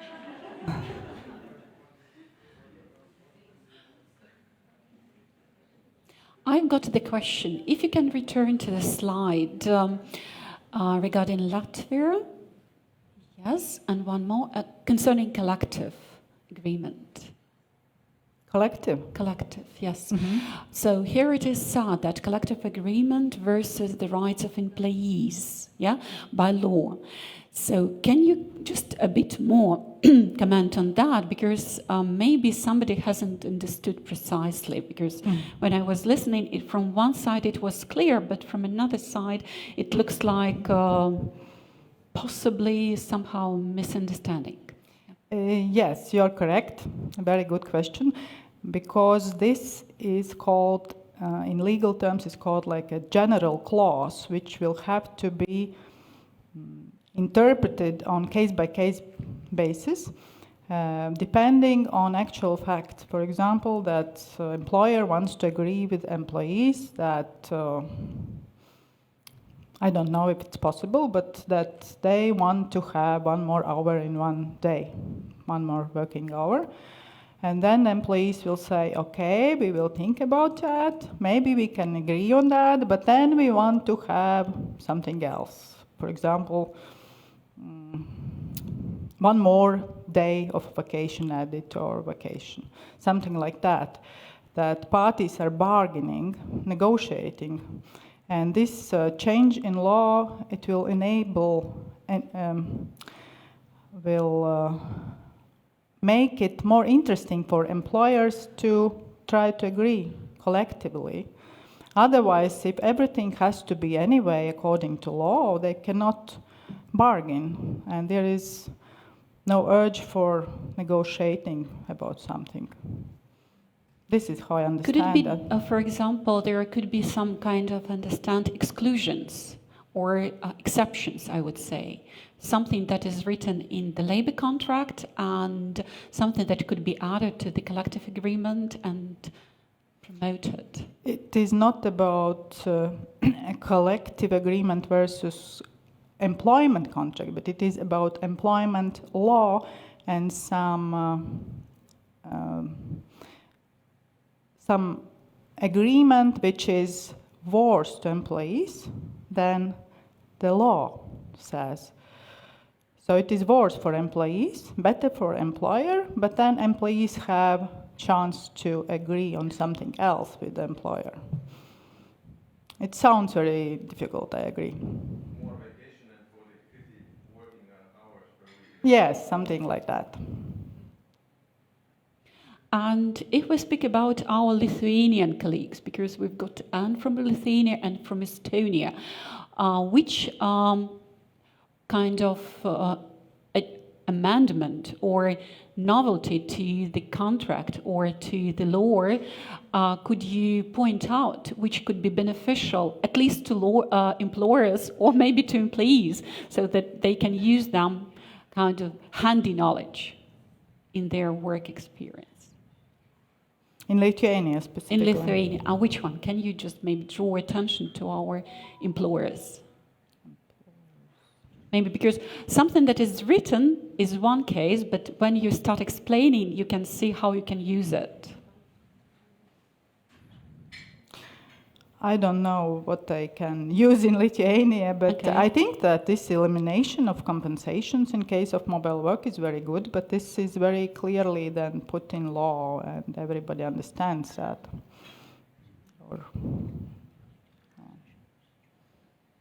Mobile work, yeah? Yes. So Okay. we can run to Yeah, thank you lunch. very much. And we appreciate a lot Thank you. our partner, Glimstedt, Agne Medne. So, dear HRB portal community members, partners, so just in some 15 minutes, there will be lunch served downstairs on the first floor. And there will be a special table for us, an area, and a Swedish table. So downstairs in some 10 minutes. Okay. And we are meeting in an hour. Yeah. So the lunch is from 12:30 to 1:30.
Paklājums agrāk ir gan payroll, gan HRM.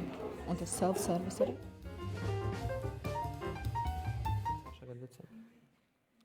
Okay. Good afternoon once again. I hope the break was productive. So, leg stretching, and let's turn to our panel discussion. And in this panel discussion, we'll go to have a mix of A group colleagues and specialists and A group members, community members, clients. And in this panel discussion, we'll participate. Let's start with moderator. Ksenia Ivanova, Head of Service Delivery, A Group. Aldis Wilks, Project or maybe Process Manager. So Project Manager who's in process, okay, A Group.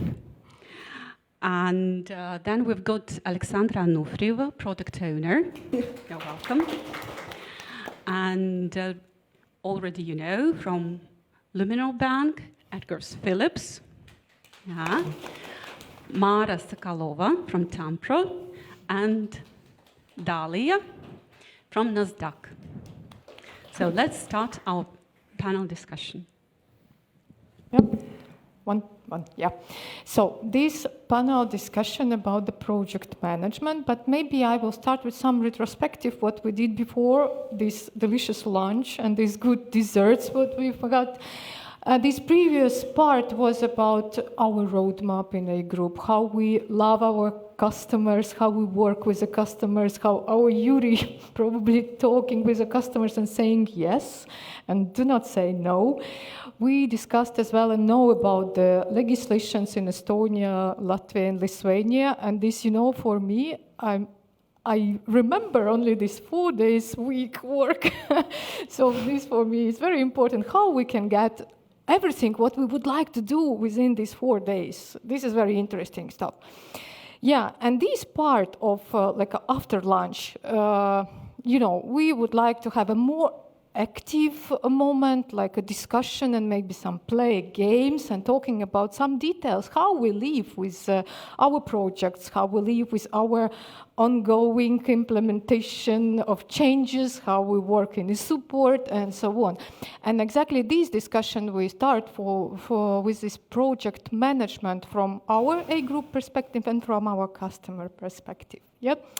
I prepared a bit, and first of all, I would like to, maybe I will use this one, I would like to ask all of our audience to share some thoughts and your experience in projects. And maybe you can raise your hands, I will ask you, and maybe you can raise a hand or you can stand. So, maybe somebody of you participated in the project that has been at least more than 2 years.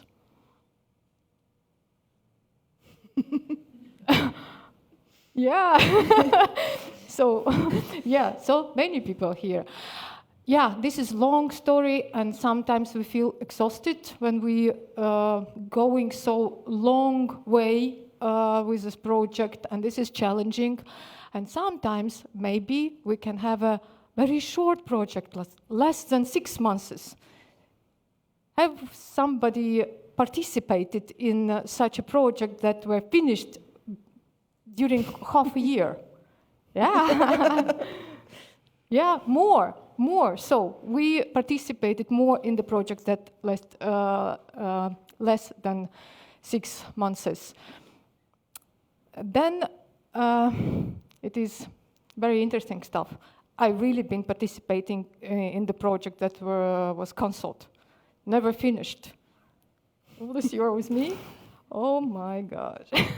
So we had such an experience. It is pity when you started, you like really give all your energy and everything you want to fulfill this project, and finally it's cancelled. But it is very important to think that sometimes we need to stop if it's not worth to do. What about projects that were that had been implemented in time.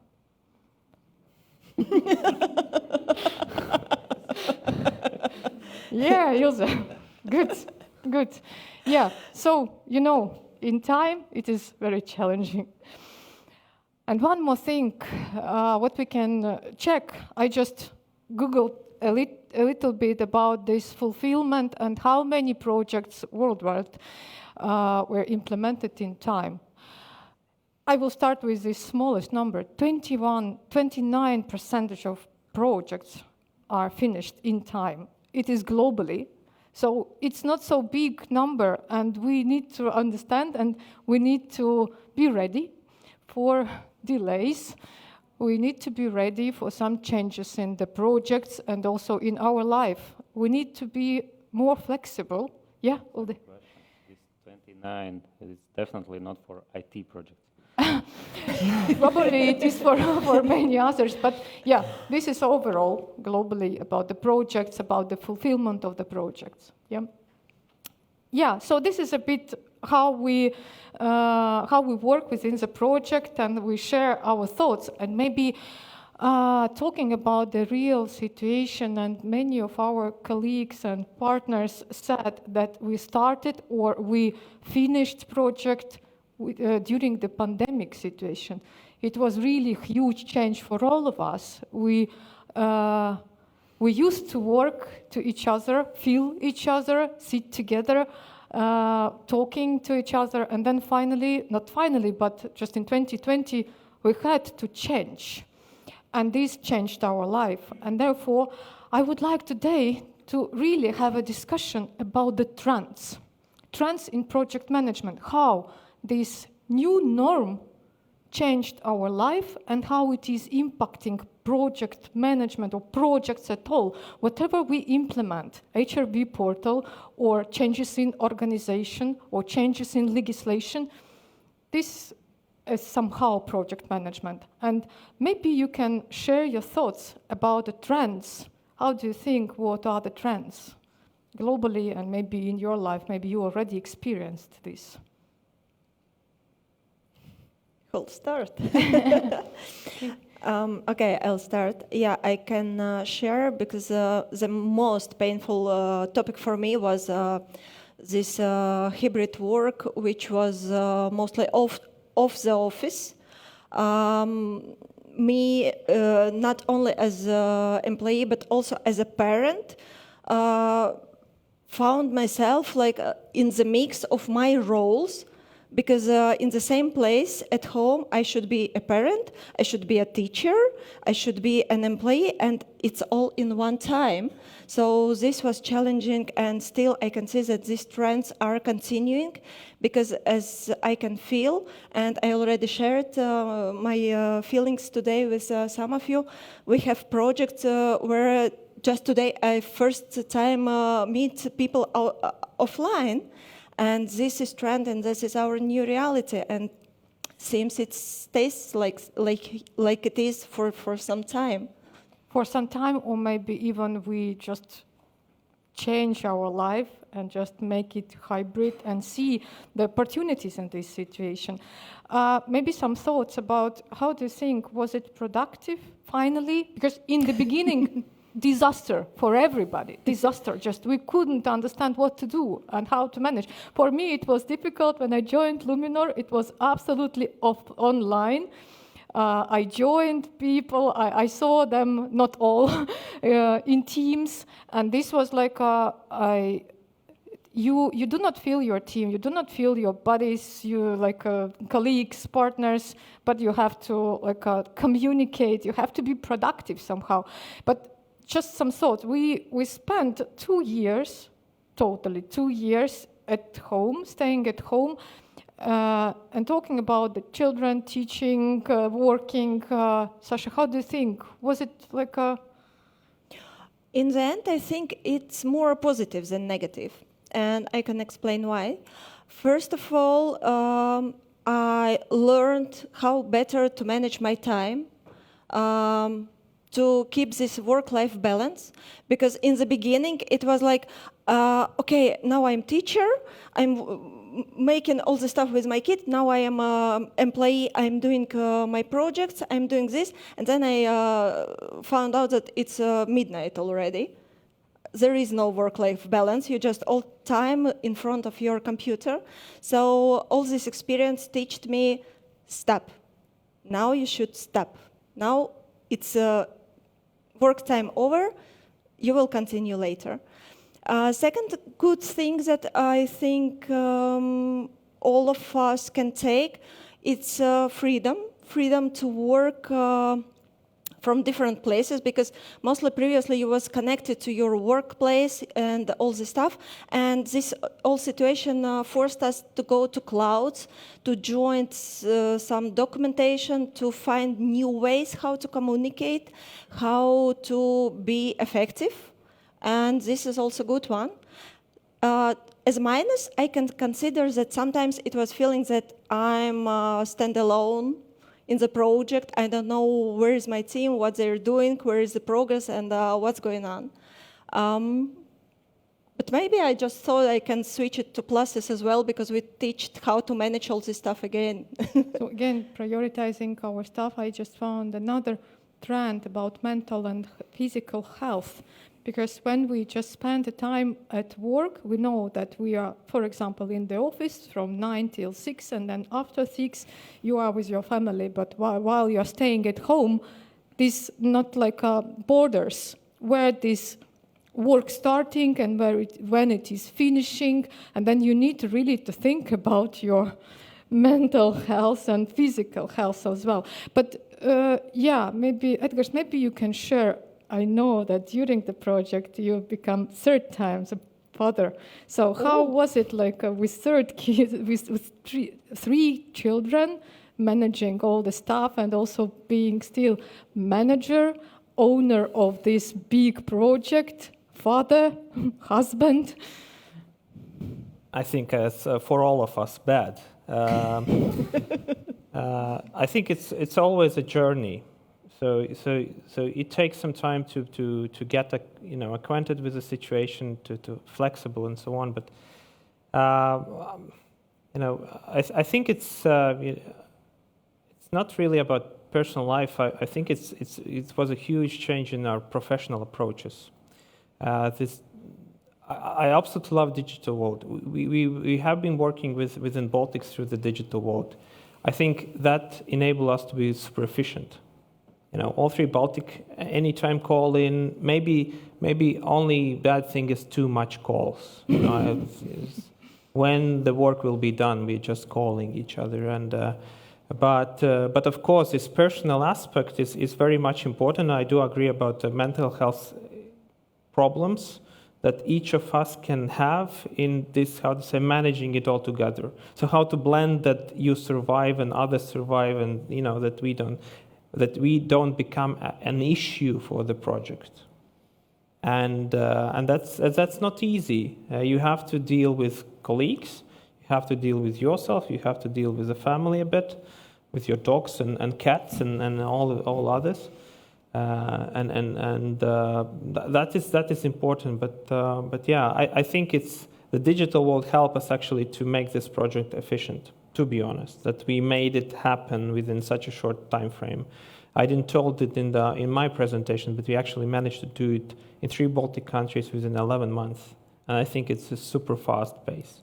Yeah, super it's fast. Parallel, everything. Yeah. But thanks to our teams and to all of us. But I think we still not, we haven't got over this mental issues after the project. So that is we're still handling. Yeah, but how it is now?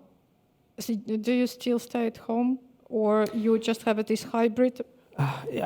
Lunar choose to be flexible. We still do hybrid, and I think our gasoline prices and all other prices just show the proof of that it's okay to be also at home, not to spend this funds. But I think it's very up to individual. I know for certain there are people also in our teams that feel so good at office, that they even could stay overnight there. But they are people also who are planning, like me, who are planning to visit office like as it would be a business trip. So you go for the reason, for the particular case, for the particular meeting, you plan the day, then you come back and then you start to do emails. So does it mean that we become more focusing and better in planning our energy, our time? Probably not in a long term. I'm not there yet. Absolutely. Probably this third kid also do something about it. But energy is one thing. But for sure we have to do better in planning. It's now must. Now it is like we had to really have to. Previously, you can go to office, have a drink, and you somehow do it. Yeah, kitchen talking. Now you have like okay, let's have basically you're planning your coffee in a calendar. Then you go into Teams meeting. Then you're planning another coffee, one face to face, and probably you have face to face meeting if you're successful. Then you go once again to team meeting, and this is how it rolls and rolls. So. Yeah, we're really more active here. Because not all of people are in office, so you might guess it's like previously you come there, you see everyone. You even can come to office and you are alone. Yes, hey, and we have these situations. And then you're like, why did I come? No, but it's different. One more question. I remember I started working remotely in 2019 before pandemic. It wasn't in Luminor, but I had issues starting participating in the meetings in Teams or Zoom. I felt asleep. Really, it was for me, it was so challenging to stay focusing while you are listening, because before the situation, you spend the time, you watch people around you, you see everybody, and these actions, like a physical also activities, like standing or sitting and so on. But staying at home, you sit near the computer, and if the presentation is not so let's say, attractive and interesting, sometimes you felt asleep with an open eyes. This was like a challenging for me, talking about this remotely speaking. Maybe some trends. Yeah, we understand. Pandemic, yeah, and this physical health, yeah, Uldi? Yeah, actually, I also want to add to the same. You were got sleeping, yes, yeah. But we, the first time when we had to manage a meeting online, that I understood that I wasn't prepared for this, because we need to align our systems just for stand-up, simple stand-up, 15 minutes, but it's completely different as you are in the office. And there is fun story actually. When there was pandemic, then there was then we were back in the office. Yeah, it was some part of our lives. And that's interesting. We all were in the office, but we decided to come to the meeting room, and half came and other half didn't came, and they were surprised why you are not online, because the people used to, and now they feel better even in this online. But initially it even was everybody in the office in the same room, but still talking through Teams. Yeah. But how do you think, will we come back to fully in the office, or it is forever? Most probably new norm? We will not come. But we got used to other opportunities. The other chance was disclosed to us. I mean, we know another way. It's not the only that way which we know prior. So people will be choosing. Maybe percentages will be moving in the diverse companies, diverse countries. But now there are two ways to go, not the one which was 2 years ago. Yeah, so this situation really pushed us to think differently, really absolutely differently, and understood how we can manage our life within this new situation. I want to add one thing, that when you're in the office, and when you are not in the office and you're working, the processes, they are not so good that you are catching everything. So you're losing something if you are not in the office. And when you come one day in office, you understand that there is some talks which you cannot build so processes so good that everything online you are getting all information. You are losing, and that's why I would say it's better this hybrid mode that you sometimes come to the office and you are getting additional information, in addition, of course, to socialization. Yeah, it's also important. Yeah. But I think it is very dependent whether it is just one country project or you are working in one country, or as me, I'm now leading a project in 3 countries. So yes, of course, we are missing this socializing with our colleagues, but especially when there are pan-Baltic projects, it can be done now only through digital tools and online. It is a lot more effective. So actually, during this pandemic, I only see the pluses. There are so cost efficiency, time efficiency, definitely. Now, yeah. How about kickoff? Initially, we need some socializing in the kickoff, because I remember when with Nasdaq, we at least in the beginning we came to Vilnius and we met each face to face, and that was, for me, it was plus actually, because it was easier to work afterwards. That's what I wanted to say. And Ksenia, to your point that you started in 2019 going on Teams. So for everyone, this depends what practice we had prior. So for example, in our situation, maybe like in yours, if we deal, like we have management here and there, some department here and there. So for us, it's maybe not a difference. We were online. Actually, when COVID started, you know what happened? We saw people online with faces, because prior there was no trend to disclose the face. So we saw more people with faces when they started. But however, like when thinking about the project, so let's say we started a group project earlier, and when pandemic started, there were like 3 months to finish. So we started everything live. We have discussed everything, the major parts. Now it was the tiny details. This is not global overview. So it was easy for us to finish. So it wasn't shock for you. Yeah. And because we had this experience dealing with our colleagues online. And then, for example, now my personal experience, I'm working on some projects in APAC region, meaning like you either way will not go there frequently, even if you go once or twice. So it's still online. And when they started, like, there is no struggle. It's clear online. On Teams is all good. So it's always depends where you are, where you were before, and how much you need to change being there. So let's say we talked with Gabriela before. So did we feel any struggle during these 3 months at the end? I mean, we saw no difference. For us, it was just a finalization. Yeah, maybe it is for companies that like Baltic companies, not globally, but Baltic countries. And I remember that we spent the time on business trips.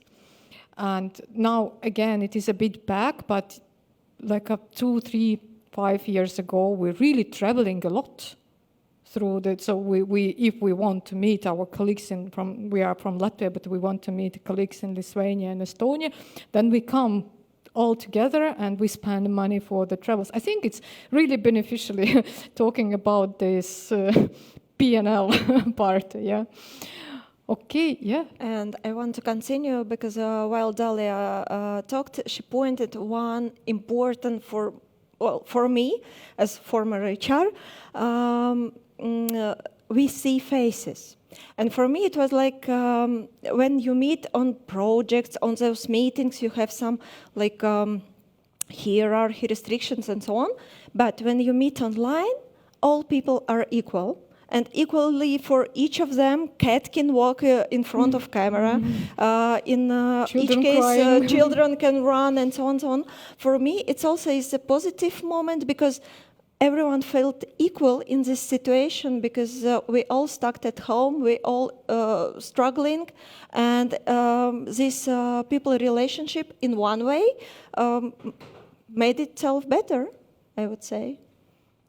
And if I also add to the product efficiency perspective, project efficiency perspective, then why I'm totally for these digital project implementations.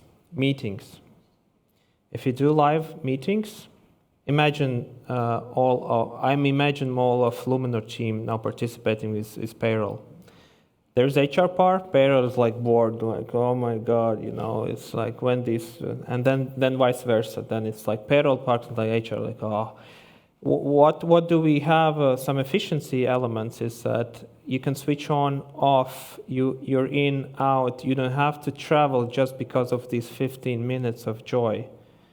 You actually can just get online for this enjoyment, and you can do things parallelly. Of course, it requires skills that we didn't have 2 years ago. Now we have it. Now we have to learn how to behave in office once again. And so we, like yesterday, we were too loud for some colleagues. I don't know why, but my gosh, but, so many people. But we are so exhausted, excited to meet each other. We are too loud. But having that said that it's very. I think it's good for project management to be hybrid. So when you see a client who needs to have this trust element through the meetings, do it. Hand. Yeah, like touch. Yeah, okay, you're a real person. I can trust you. Okay, you can or take. Just come. Yeah, and you say, can take. Hey, hello. Yeah. When you will finish your task. Yeah, you can handle 3 glasses of wine, so I can trust you. So whatever is necessary, do it. But I think through the project project itself, you need to be very flexible, so that there is live sessions. It's good. There's online sessions. It's perfect. And maybe for closing events, I don't think that champagne emoji can replace the real champagne. So we need to have this. We closing. tried. We tried. Really. Didn't work. We even giving this. We showed each other like, showing, good. Switch on. Goodbye. Bye. And meeting like, okay, back again to home things. We need to have this elements of joy also during the process. So I think that is what we have learned, which is absolutely great. I cannot think how to replace it with these live sessions, of all meeting in one room, like looking at one screen, and imagine this FDS like. What is being said? Like, let's review the comments. I can't imagine that. But the live videos in these meetings is must. I absolutely agree. Yeah. Mm-hmm. But I fully agree that the meetings has now become more constructive. They are really, everyone respects the time, their start and the end. And when there are live meetings or we sit in the office all together, it's like, we start with a coffee, some chat or something. Oh, another meeting starting, I should go, Yeah. But now when it is online, really everyone joins, 5 minutes is okay, but if someone, at least in our culture, if someone is being late for more than 5 minutes, definitely we'll give a note, we'll write in Skype or somewhere, and we will inform. That means that now everybody respects each other, and it becomes more and more, respects the time, respects the attendance, respects also, and that is more constructive. And now so much this, off topic, but everything is really related to agenda and the topic. Yeah, I thought that with this hybrid work and with this remote work, and we are very focusing, it was like a feeling that, okay, maybe we will be in time with the projects. Still not. So we are focusing, but maybe we just put more in the same frame, in the same time now, and again, we'll be postponing. So time is flying, and I understand that really this remote work, hybrid work, and this mental and physical health are our life now, and the trends for the this future. is negative aspect, what I can say for myself about physical health. To be honest, when we're working from home, we're sitting in the same chair all day. In office, we still have to move to meet a colleague. We have to move. I disagree. I'm moving to the kitchen and back. Yeah, but it's very close. It's still very close to compare to office. Yeah. In offices, you still have a kitchen a bit further.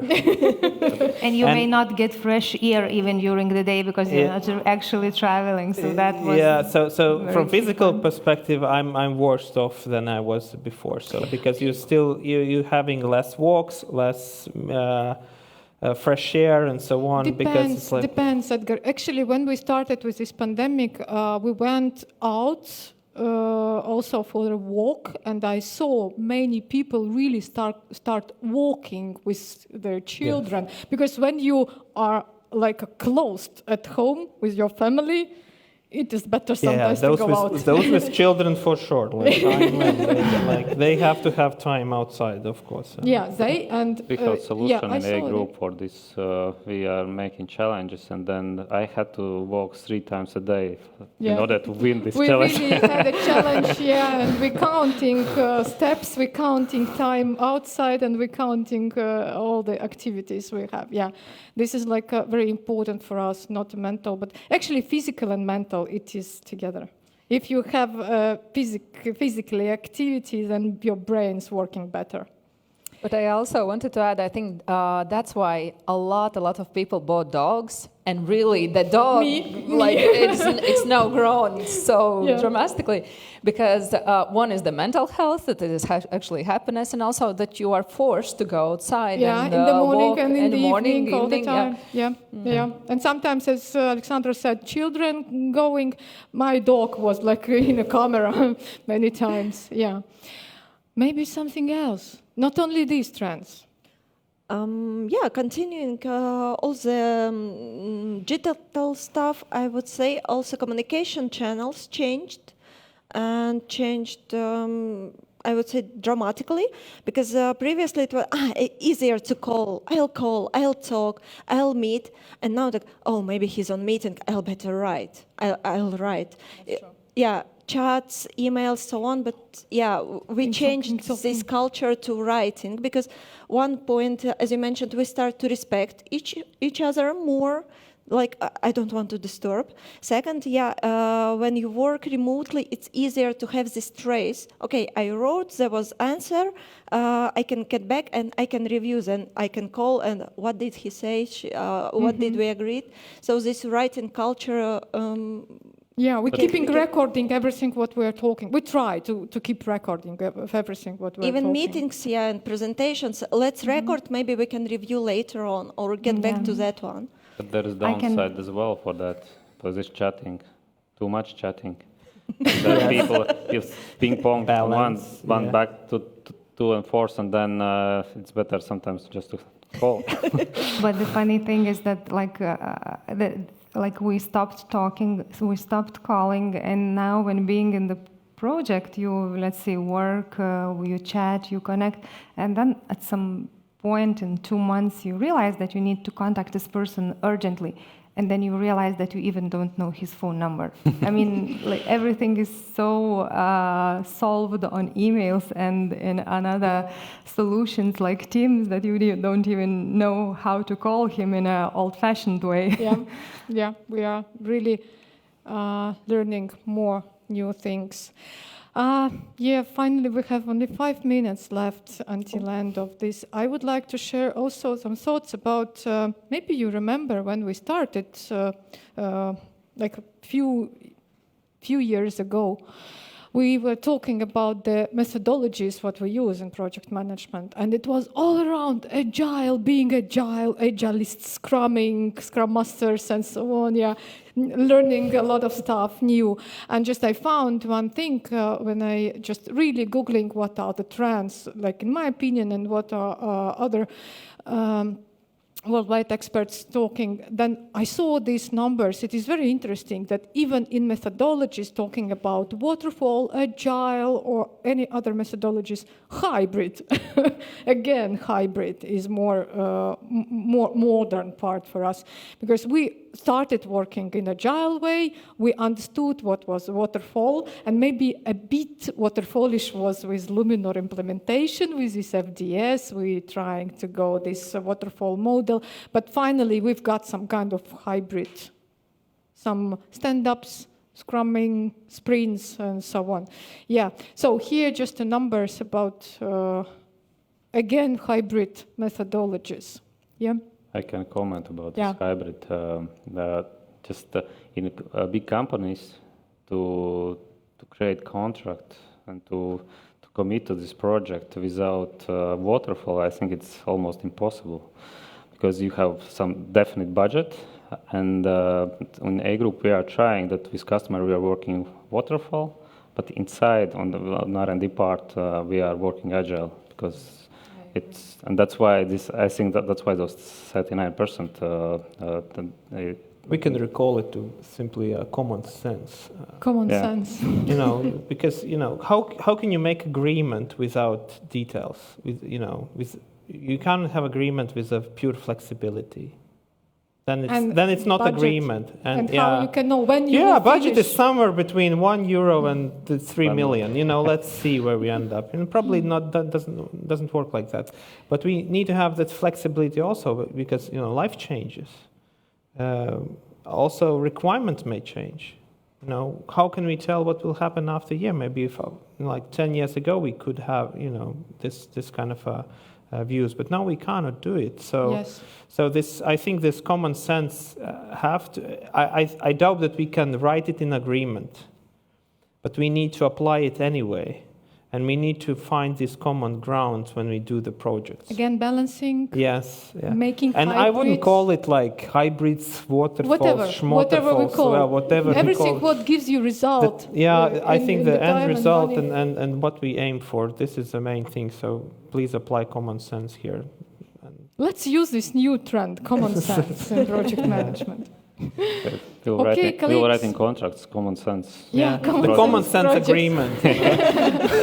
Yeah. This is amendment. Will it have a budget for part of the that is expensive one. Every hour doing common sense costs. Okay, colleagues, we have finishing almost, but I would like still audience to answer. Colleagues, if you see this number, I will tell you, maybe you can use your mobile phone. I hope you have an internet connection, and then you can type in internet this menti.com.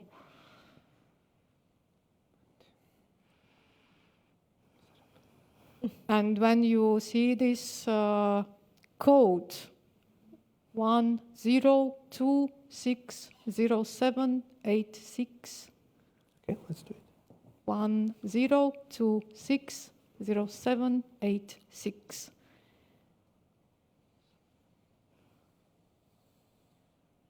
What would be your 3 biggest trends?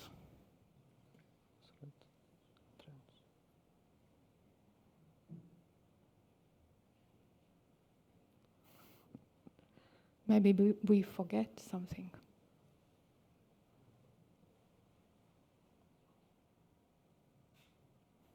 Do not forget to push submit.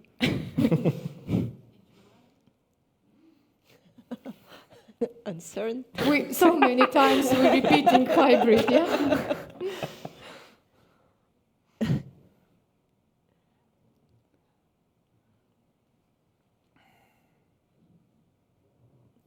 So our common HRB community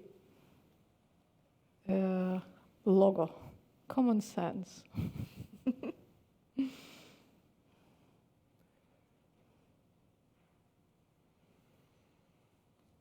Digital, remote,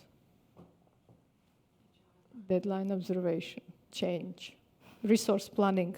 By the way, yeah, I saw that resource planning also as a trend, more and more in focus resource planning. It's not talking about employees, the resource like flexible energy, time, what you have, tools, everything, just the planning.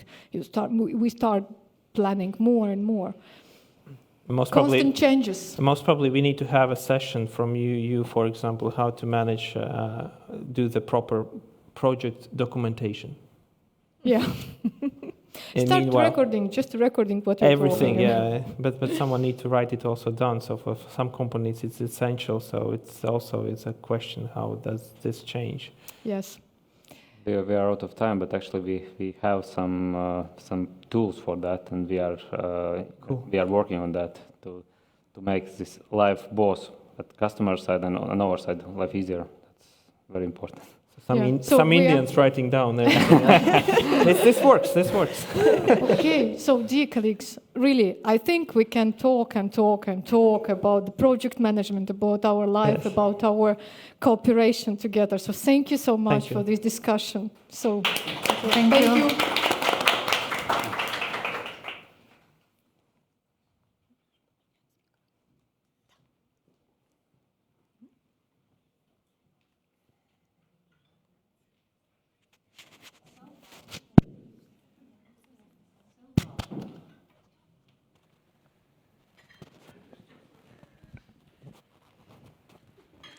And we are moving forward. And the next speaker, while preparing some technical details, I'm honored to give a floor again to our partner, the company Deloitte, Victoria Kononova. She's AI and data team manager. And as our Sarah told us that people is the greatest asset for any company.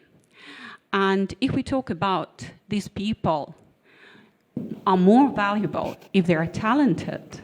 So Victoria will talk about how to retain these people and make them stay in the company, benefiting the company. Okay? You're welcome. Thank you. Hi, everyone. Just bear with me 1 second. I will present today in a hybrid way, as is the new reality, because my colleague from another office will connect later on to give a short demo of the methodology that we're using. So I think everything's okay.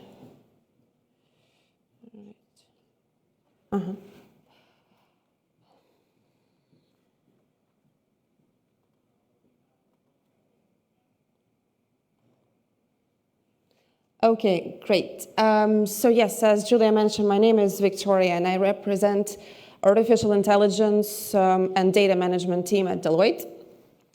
And today I will talk about how we can use AI in different HR applications. And a specific and a very important application, I think, is people retention. Okay, so as most of you probably know, people are the company. People are the organization. From not just the cultural performance and value perspective, but also in terms of brand image, in terms of the ultimate success of the company. And essentially, retention is a huge cost question, as we will see a little bit later in this presentation. So what is retention? Simply put, in every organization, there is a talent management or HR team or capability. Anyone who looks for a specific skill or talent attracts it, recruits it, onboards it, and then has to retain it. So each organization has different retention practices, whether it's benefits, inclusion, career perspective, I mean, you name it, in order to maintain company turnover at a healthy level. And this, of course, comes down to cost, as I already mentioned, which we'll see a bit later on. I want to briefly touch the problem that we all faced during the past 2 years, the pandemic, that has affected businesses from many different perspectives. And retention was a huge one too. These are the elements. I mean, motivation was lacking, communication, everything in the beginning. Difficult to connect data, to evaluate people. So, I mean, a big chaos, so many different things that were happening, and we had to adapt to the new normal. We had to change our retention practices as a business. We had to respond to that challenge. So we had to get used to the virtual teams, to the meetings. We had to adapt and eventually make people feel included. So we came up with hackathons, we came up with webinars, we came up with different social events that were held online. And over time, we got used to that. We got used to, being remote and seeing each other over screens. So when as they say, when you get lemons, make lemonade, and we kind of did that. So now coming out of this, as everybody during the panel discussion mentioned, we have to adapt this normal to the normal that we had before. And this is, the mix of retention practices too. So how do we deal with retention? First, it is essential that your people feel the importance of their work. It is essential that the daily tasks they're doing are not just simple tasks, that essentially they see the bigger picture. They see that their work is meaningful and they're contributing to something more important. Second, you need to constantly communicate with your employees. Ask them for feedback. Create surveys. Are they happy? What's going on with their job, to get as much data out of them as possible, because people are very complex, and retention depends on people, so you have to get data constantly and communicate with them. And that's where we come in. You build a proactive retention model using this data. So you're trying to, using AI, modeling, statistics, regression models, you name it, you are trying to understand and even predict who is going to leave, why they're going to leave, what is going to cost you, and what you should do to eliminate this. And then take this result and embed this in your work infrastructure, your work environment.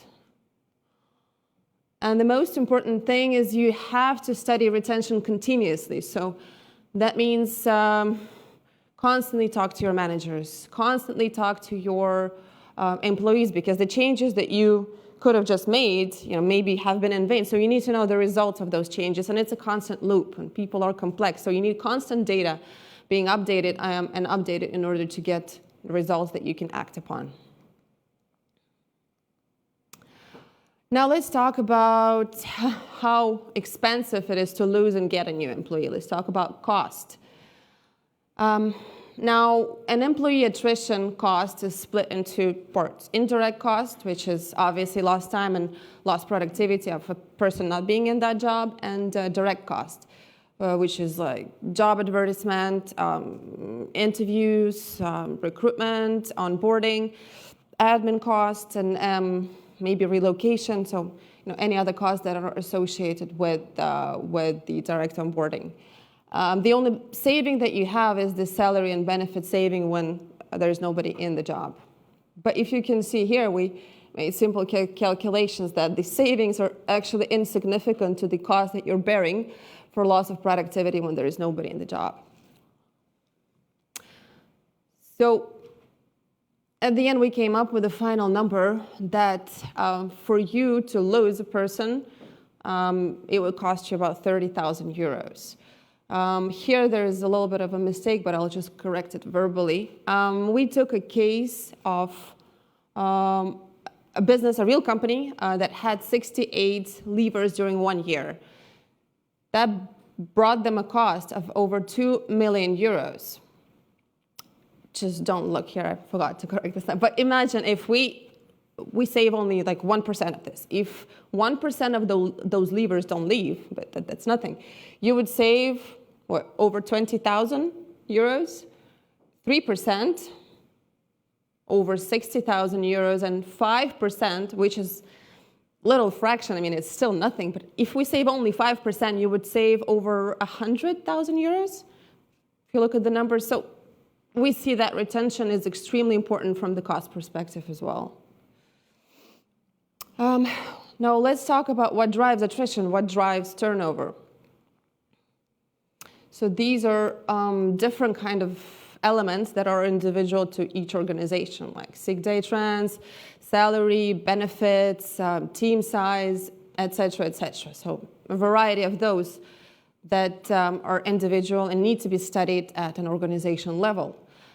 Now we need to use this in a data-driven fashion, and that's how we do it, using our methodology to understand if there is a risk of attrition, if so, how high it is, what is going to cost you, and what element will play in the equation that you need to look at. So let's look at the actual methodology that we'll do. We'll use the data to dive deeper to understand how, what people are at risk of leaving, how many of them, what it will cost you, how this compares to the rest of the market, what element is the most important one that plays into this equation. And then using regression models, we will derive retention measures, what you should do in order for those people to not to leave, or for that cost not to incur.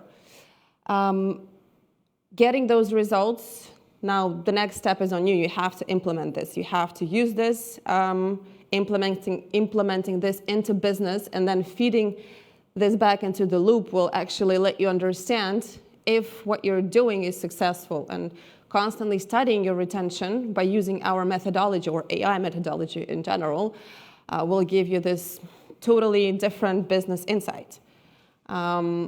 To help not only save costs, because the data that will be derived from this will not only help you with retention, but will also give you a lot of different byproducts, different data results that will help you with other business segments. So this is the value of AI. Before we jump into demo, just quickly to touch upon the problem of organizations today. I think a lot of companies just sit on huge amounts of data, and data is so valuable. And if we take your data of your company and we complement it with publicly available data, or data coming from other different sources, and we use this data to take through AI and analytics and come up with valuable results, you can improve your businesses. You can do so much with that. So that's what companies nowadays, I think, have to understand, and really try to maybe dive a little bit more deeper into the subject of AI. And now I will give the floor to my colleague here. Hi, can you hear us? Clearly. Hi, can you hear me? Okay, hold on. We can't hear you. Yeah. Yes, we can hear you now. All right. So I will take it over and walk you through the demo. Well, hold on. I'll try to. We don't see you on the screen somehow. We'll try. Just bear with me one sec. No, WhatsApp, we don't see you on the screen. Why do we still see the presentation?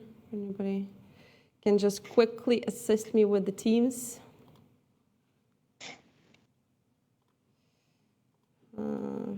Yeah, just put this on the screen somehow.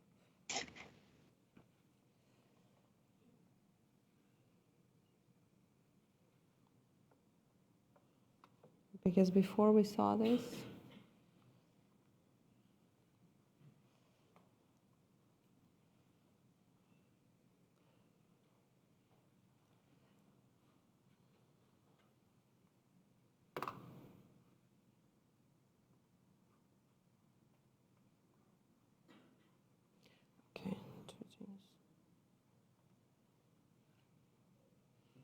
yeah.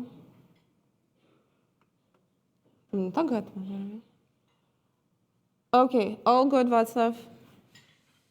Great. So sorry for that. So I hope that now you can see my screen. What I will present now is a real project that we have done some time ago.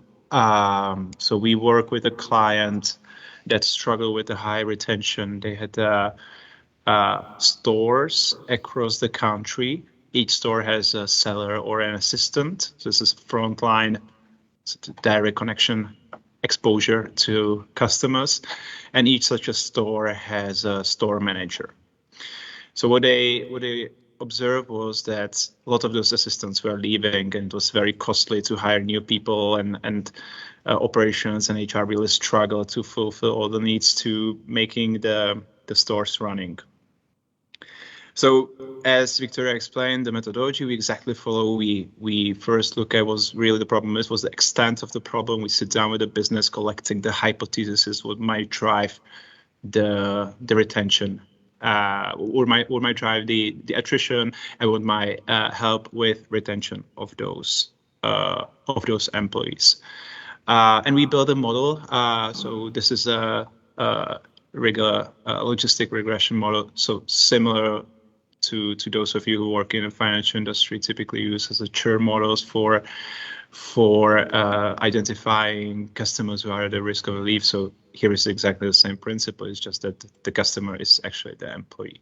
And we were trying to predict who is at the risk of the leave. This is the first half of the exercise. The other half was if we're able to find who is really at the risk, then what to do with it. Victor said that there are these two type of measures that you can do. The structure, which are more long-term.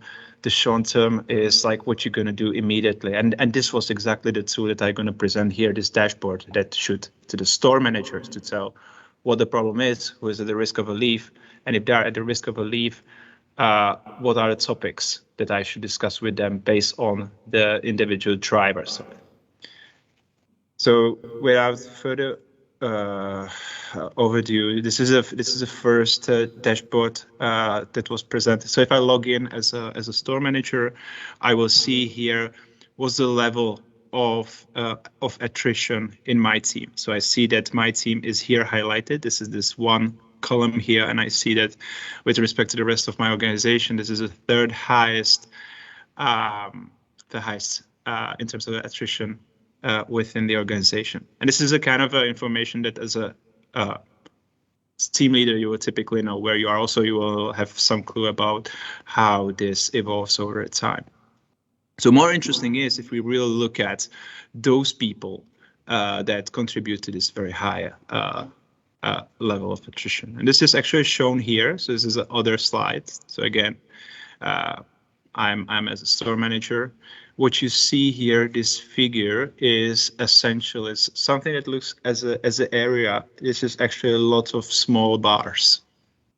I see. So, and every bar here represents one person in my organization. Those blue ones are the ones in my team. The height of this column tells me what's the probability that this particular individual will leave my organization within the next 3 months. So if I'm looking at this, I see that I have 4 people in my team that most likely will leave my team in the next 3 months. They're also listed here. So what you see here as a number, this is just anonymized, but you would see here names. And if I click on a particular name, we see that something happened here. So we see on this right-hand side pane it's a set of attributes which describe, these are the drivers of the attrition. So what are the reasons why I want to leave a company? So we identify out of the entire space of all possible reasons using the statistical methods. We found this 7 to be most significant and having some business interpretation that helps us to work on it. And as I click through the different individuals, you will see that the numbers are changing and also that some of them are blue and some of them are gray.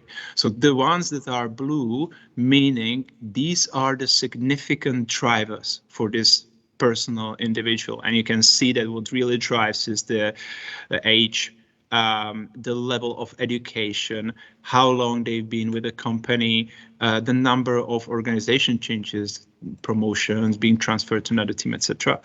The level of bonuses achieved and the bonus fulfillment and the number of vacation days they took in the last 3 months. These 7 factors are always unique for different companies. But what is nice to see that we are really able to distill the ones that are important for every single individual. So until now, you see that we're really able to predict who's going to leave. But what we also put here was that we sit down together with colleagues from a human capital advisory team and some psychologists, and we will try to describe what should be the discussion topics if we observe that there is a certain problem with a certain driver. Yeah? And this was like a first starting point, that we arm these store managers with some information with respect to particular member of a team, what should be the discussion topics and how to work with keeping them inside a team. We have one more actually view, which is simple, a managerial summary. So this is like a view they use to report to board how actually well doing the different teams in terms of making better the attrition. So this is just an example of how you can utilize such a model. And what I wanted to show is that such approach can provide quite actionable insights, and it could be used for any company that has homogeneous population of employees where such methods could be applicable. So that's it. Thank you. Okay. Thank you, Václav. Do you have any questions? I think we're out of time already.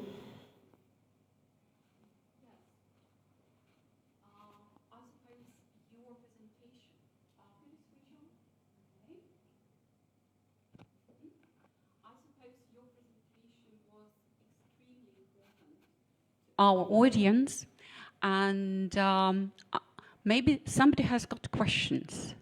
Okay.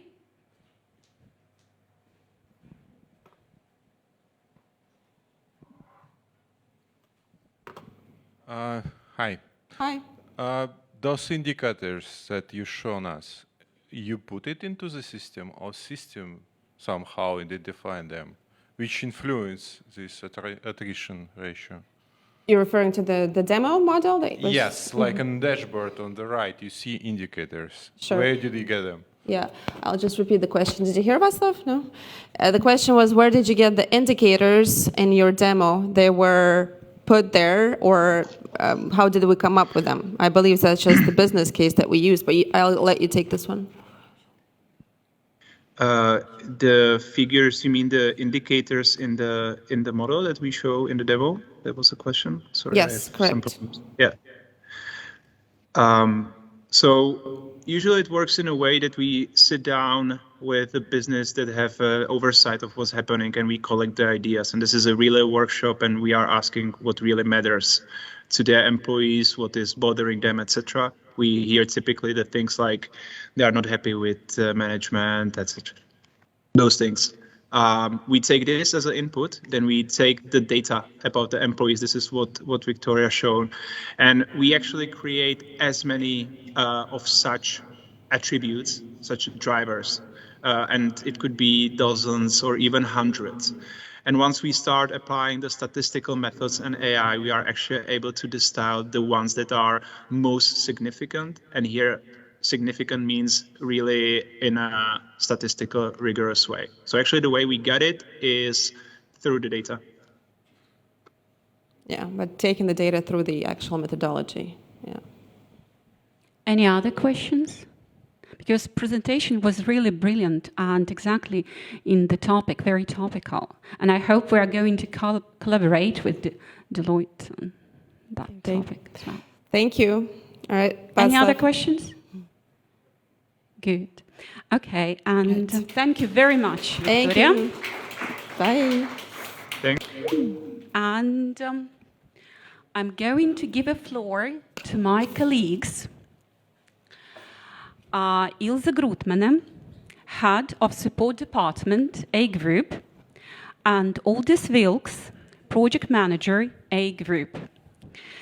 And right now we're going to have a workshop on support. I suppose quite topical issue. And you know, somebody said that an expert is a man who has made all the mistakes which can be made in a very narrow field. So let's meet our experts.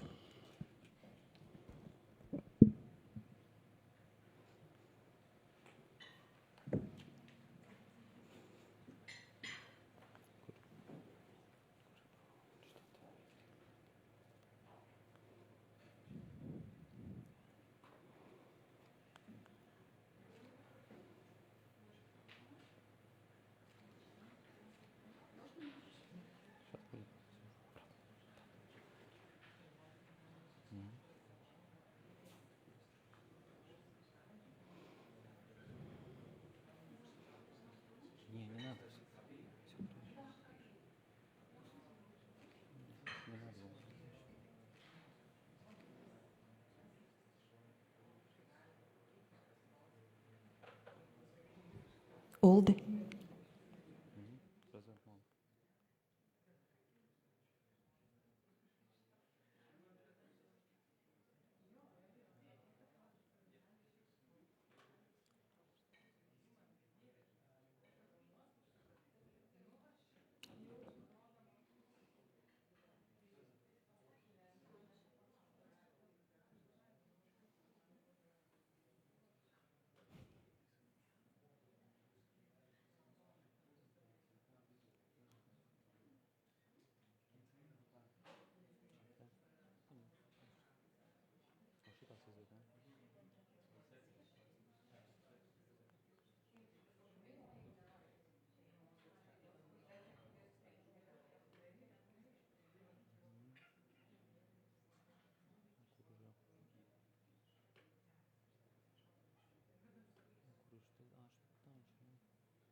Sometimes support also means support. Ladies and gentlemen, we are really happy to see you all here. Those who survived after a good dinner or no lunch. Today we have heard a lot about marriage, and I like this metaphor, and I want to continue with this. Alexander was in the morning was talking about dating, its roadmap, promises. Then there was topics about project management. This is engagement, and now comes real marriage. It's customer support. So hello, my name is Uldis. I'm A Group project manager, and together with Ilse, our head of support, we are going to reveal a little bit about our support background, how we're working, and then initially about support, and then we will have a play or game. So as Alexander mentioned, we will have fun today. So let's have. But before fun, a little bit of formal part as well.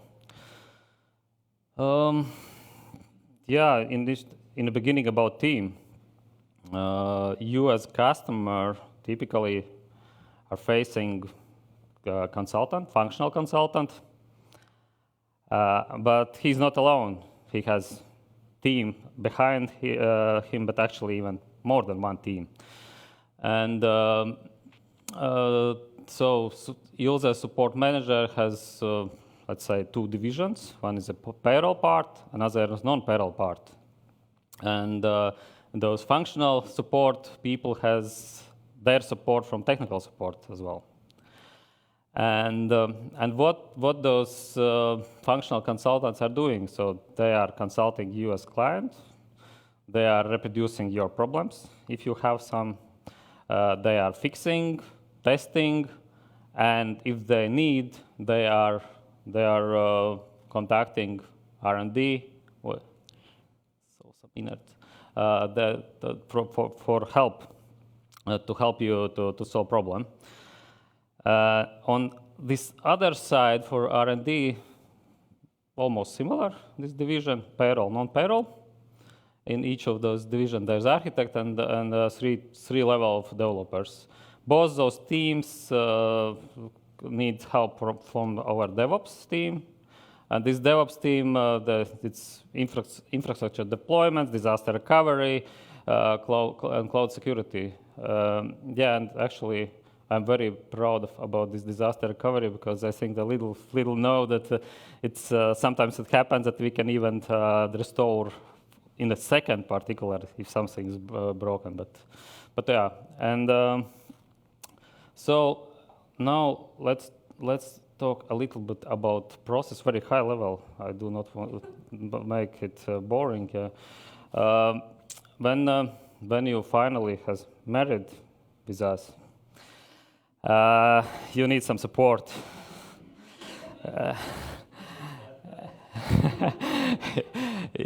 For that we are using one very cool software, Zoho Desk. not tailor-made, but very good. And typically, you have two type of questions. It's bugs, which we are dealing in SLA-based, and then there are change requests, and those we are dealing on the priority-based. So it's and quite often support needs support from the R&D. And if there are blocking issues, then we are working ASAP. It's reactive planning. And for lower priority, we are using weekly sprints. We are planning deliveries on weekly basis. And yeah, and then one more thing that for financial part, the estimations, acceptance certificates, and invoicing is done in Zoho Books. So some of the customer representatives has access there as well. I think that's enough with formal part. No, it's okay. No, it's not fast because we in the maybe the support is complex part, but yet sometimes it's funny. And that's why I would like to start our before this game, I would like to start with anecdote from the support. It's not our support, what I'm going to tell, but customer, the imagine situation, customer is calling to computer support, and customer saying, my computer doesn't work. So everything said, doesn't work. And IT support is asking, do you have this power LED on? Green, blue, please check. No, it's not on. Have you powered on computer? Yes, I did, of course. But still nothing. Okay. Support asking, then please check the cabling. Is it properly connected? And the customer is saying, but I don't see. I can't see. It's dark. Then support asking, maybe you can switch on light in the room. I cannot. We have electricity failure already for 2 hours. Yeah, and that's, as I mentioned, we have professional customers, and we do not have such cases. But sometimes some fun happens as well in our life. And we are going to play a game. Broken phone, and now I'm giving floor to Hilze. So let's have fun. Yeah, I hope so. Thanks, Uldis, for anecdote, but I want to add it's totally not about our clients, because we have the best clients forever, and we always have electricity. But it is light bridge to the next topic, what we are going to do, and it is we are going to simulate one situation from real life in customer service, and for that I would like to invite 3 volunteers from your side to join us. Yeah, but A group colleagues can enjoy. Yeah, stay sitting. But I really appreciate 3 volunteers to join. Martinez? Yeah, you are first one. Yeah. You can come. Sorry. Yeah. Grete, thanks a lot. One more. Agneta, sorry.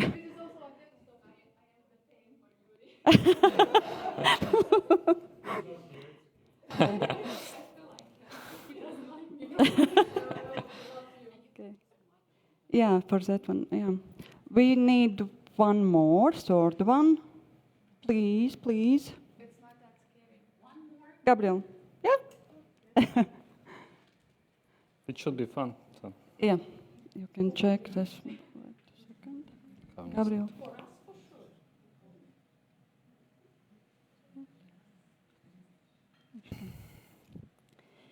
Yeah, I will little bit order you. Martinez, can you come here? And yeah, you will stay in the middle. Yeah. And I will describe a situation to be much clearer.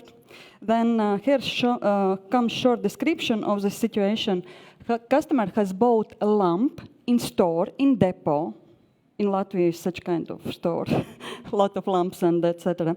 And this lamp stopped to work in some time, and customer is unsatisfied, and he's in bad mood, and he is calling to customer service and explaining this pain. What does customer service? Customer service explains the situation to technical support. And technical support is providing or preparing to-do list to resolve this issue. Roles. As you understood, Gabriel, you are customer. Welcome. Okay. Yeah.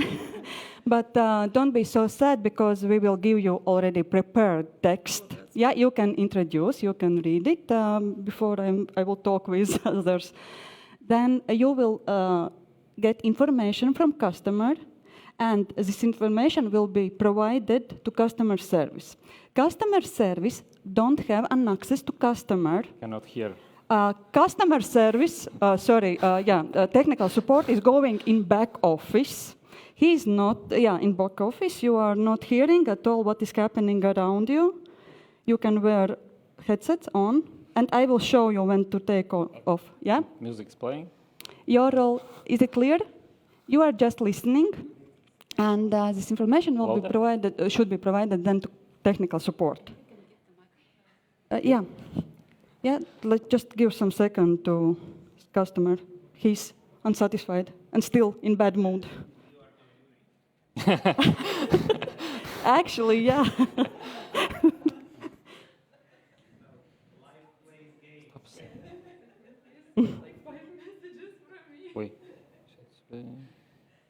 Yeah, I can just add that the customer service specialist is very busy because a lot of tasks in the same time, and yeah, you are in hurry. Okay, you are ready? Yes, I'm ready. From what do I start? You have to explain your problem to customer service specialist. Okay, so from your shop, I bought a very expensive lamp. You can read it. Yeah, of course. 2 years ago, I bought a luxury lamp in your shop and it stopped working. Warranty has already expired. I have changed the light bulb, but the light still does not work. In fact, that was quite a rare one. Couldn't find it in depot store and had to order online. The light electrical outlet circuit breaker is turned on. Please help me to troubleshoot my lamp as it carries for me sentimental value. It was a gift to my spouse on anniversary. What parts of the lamp can fail and cause the light not to work? Thank you for the call, dear customer. Question? Yeah, you can question, but you cannot read this one. Yeah. No, that's it.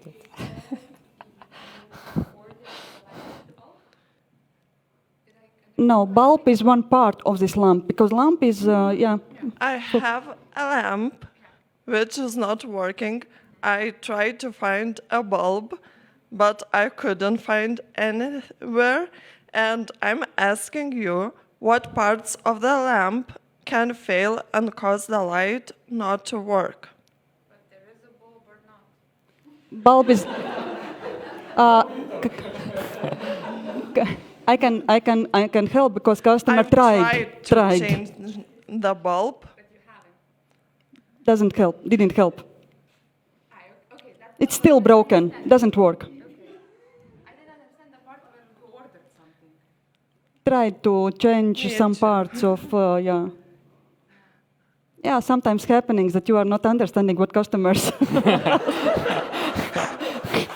And the customer doesn't understand what he wants, actually. Okay. Yeah, is it clear, yeah? Okay, yeah? now.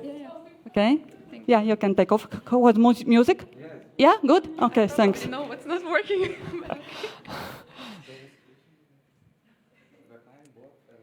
No, it's she will explain you. So yeah. there is a crazy client who feels sentiment for the lamp.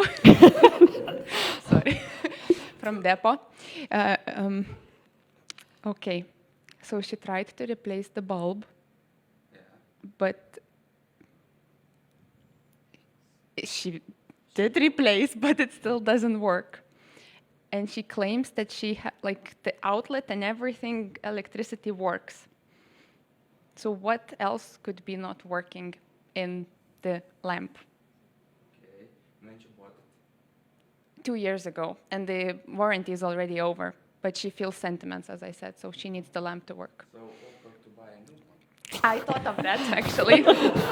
Good point.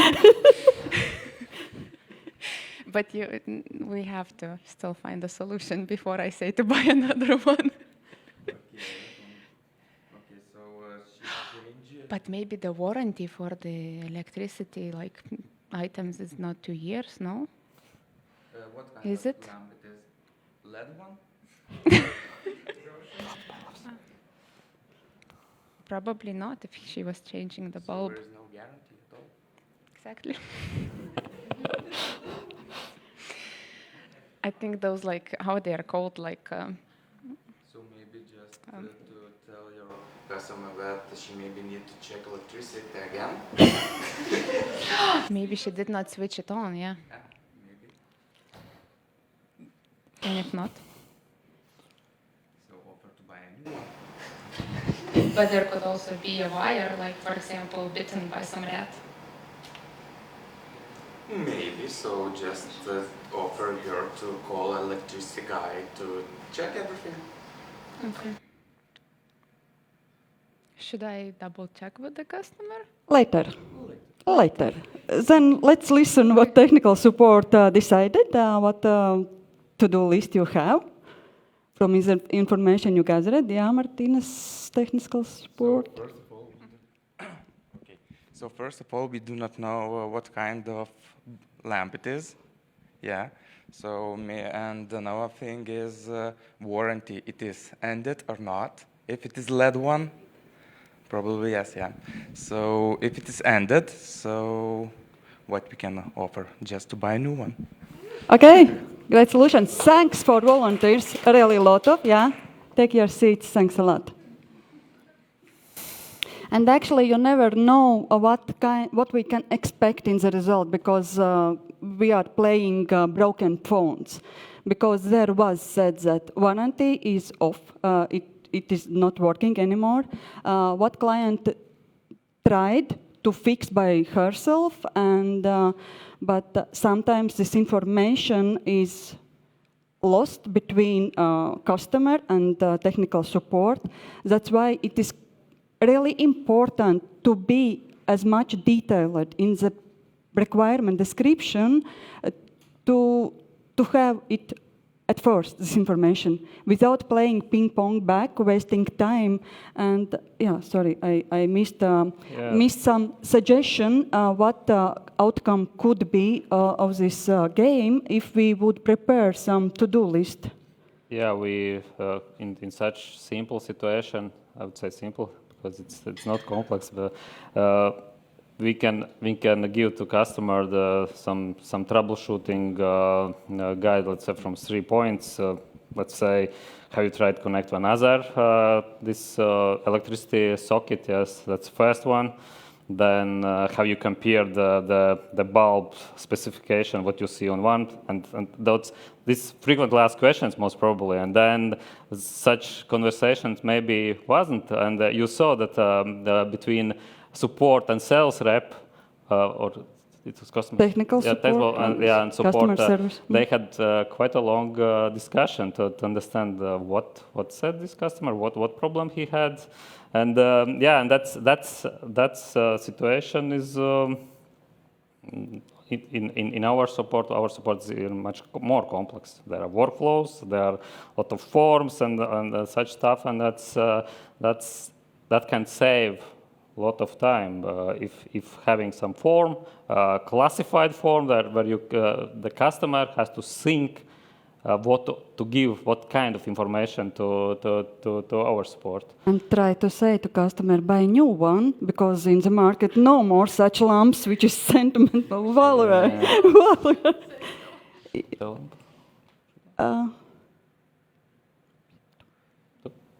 Okay.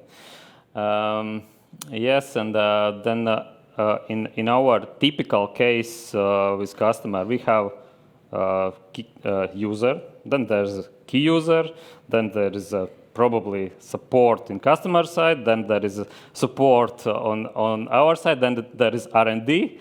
In this whole chain, it's a good example of broken phone. And that's a typical situation, how customer explain it. Then, okay, this may be not exactly support, but how the project leader and so on, but we can just imagine that those are those steps. And in the beginning, there is such kind of problem, and at the end, there is completely some different. In each step, something is spoiled. And in our case, what we are doing, and actually, I would say some 80%, or maybe we do not have a percentage, how many of customers already are filling in our special form, which is prepared that we are reducing this ping pong time. And one important conclusion about this filling in the form, providing us information. Of course, it takes time. Initially, it takes quite much time, yes, but in the total, it saves time for both sides. It saves time for you because you do not need to then answer again. Then maybe you do not have time at that moment to answer. Then you answering after, let's say, 2 days. Then the support is answering. You again do not have time, and this extends in time. And this is for everybody is bad. For us, it's difficult to SLA. Difficult to follow, yes, and for you are getting later the solution. And yeah, and as I mentioned, you are already good now with that, but there is still, of course, improvement. Yeah, and just one short comment that please forgive me about being annoying by asking to fill this description of problem or CR in predefined form. And you and we are working together to guess the best results. Thank you.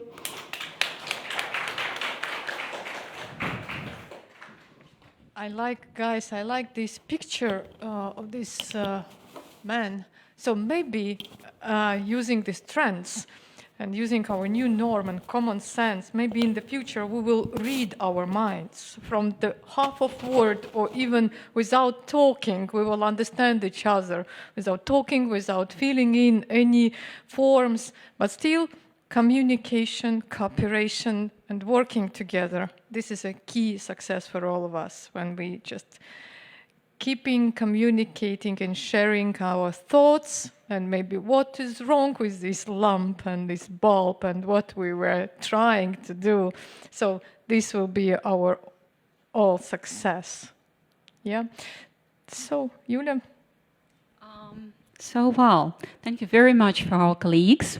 Now we have a very short 15, kind of 20 minutes break for coffee, for some kind of sweet things. And afterwards, we'll have a workshop of change management.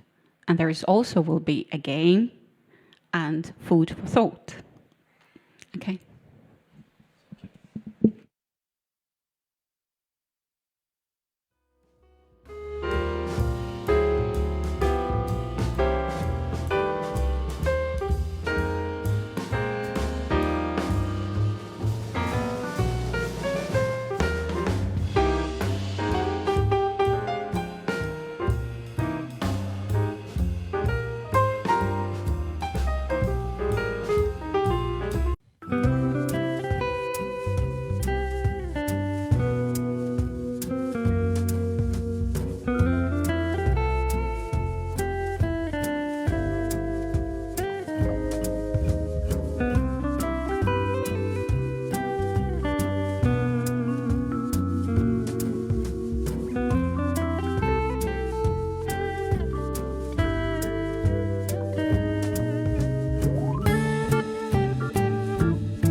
Okay, I suppose everybody has a beautiful mood today, and we're approaching our final part of today's conference.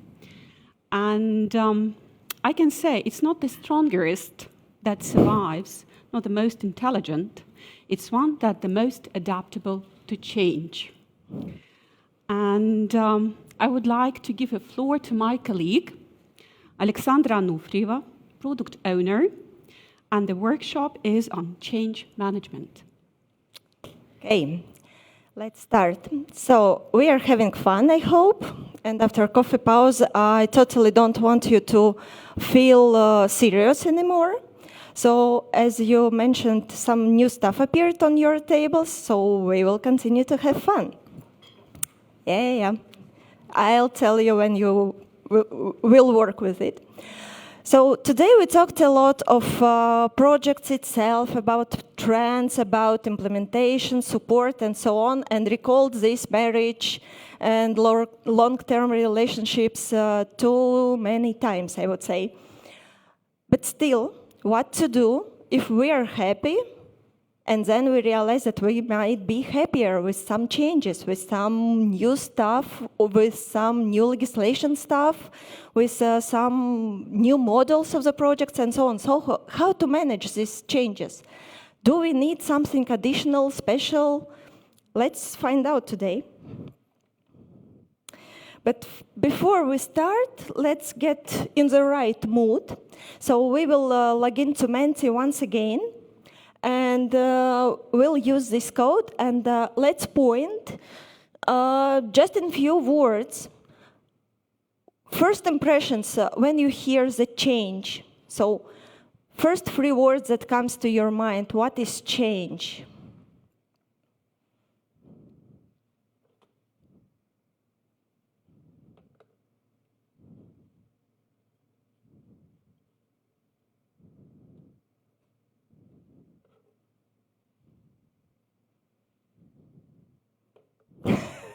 Good ones.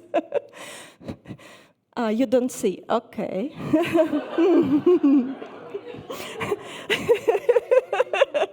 Okay. Freeze. Okay, sorry. Yep. Now you have. Now you have.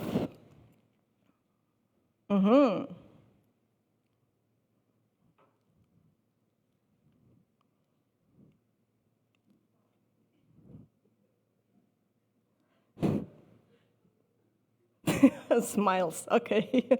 Expressive ones.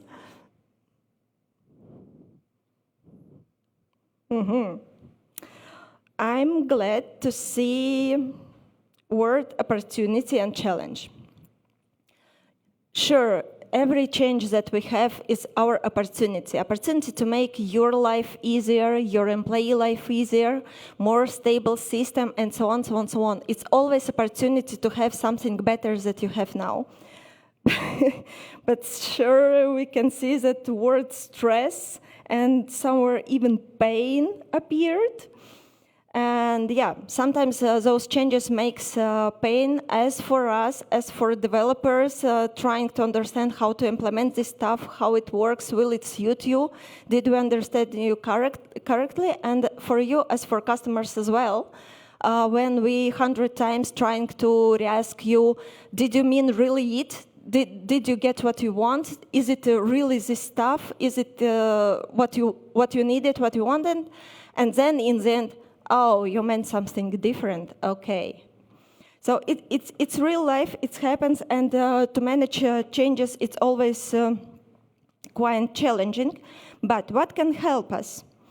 The one thing that can help us is requirements. As we talked today, quite a lot of pain caused by FDS.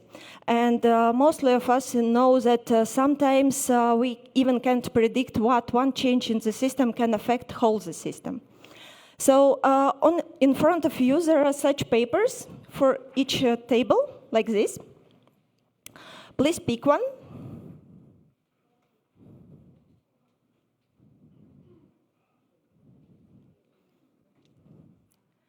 And let's imagine that you have 54 requirements which should be implemented. Please don't start. I'll let you know when you can start to fill in.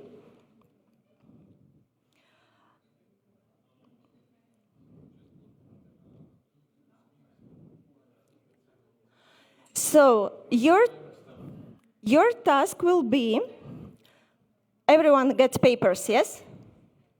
So your task will be, when I start this timer, to connect all these 54 numbers. Lines can cross, numbers can be crossed. Just try to do as fast as you can. When you finish, just write your time according to the timer next to your first box. Are you ready? Okay. 1, 2, 3, go.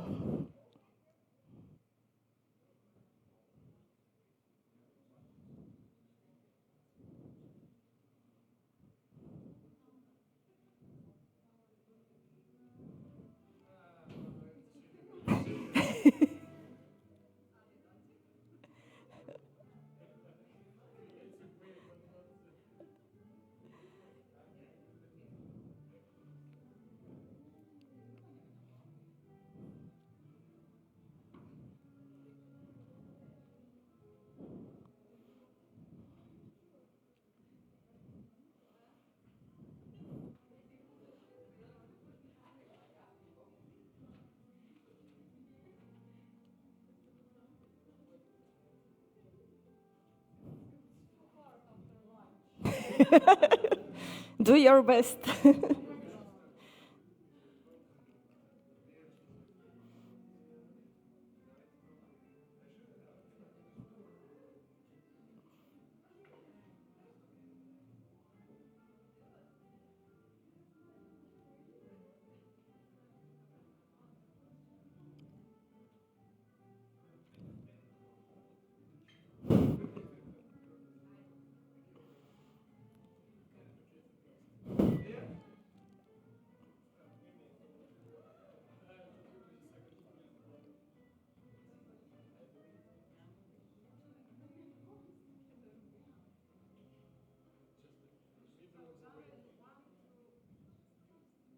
54, from 1 to 54, sequentially with line. Line can cross numbers, other lines, there is no point. So just link sequentially.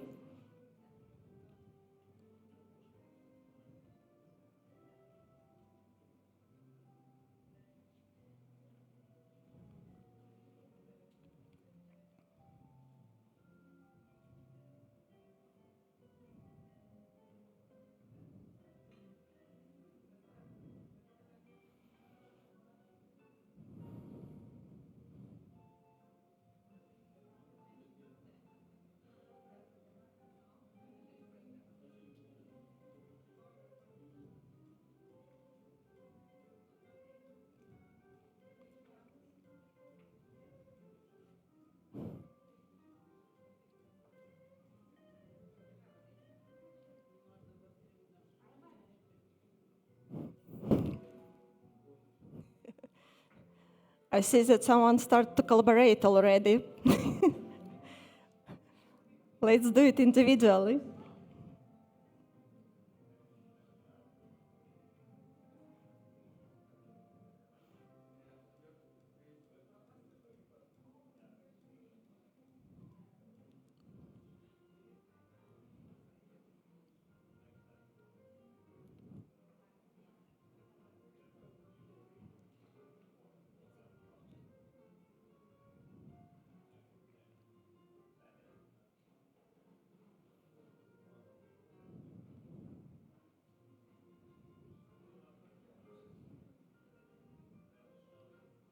Please don't forget to write your time. How fast did you finish this?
Oh.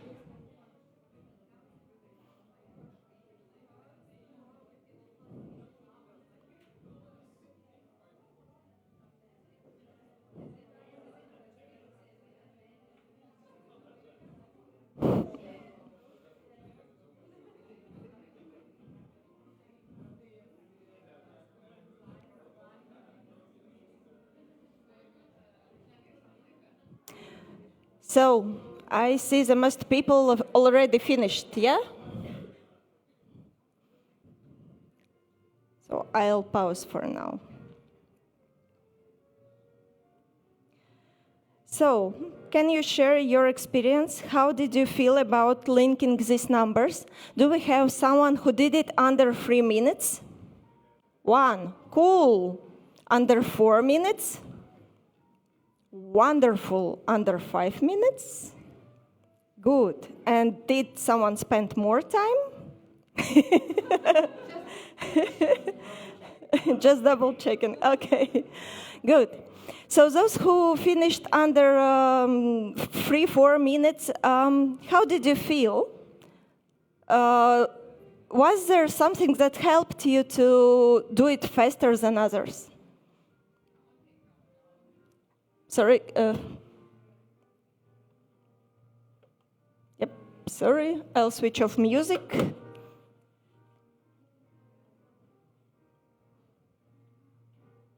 Yep, sorry. So those people who finished under 4 minutes, was there something that helped you to do it faster? How do you think? Was there some feeling, maybe? Yes?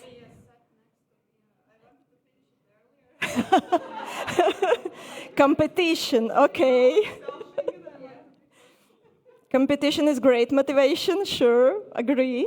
Maybe something else? Okay. End of.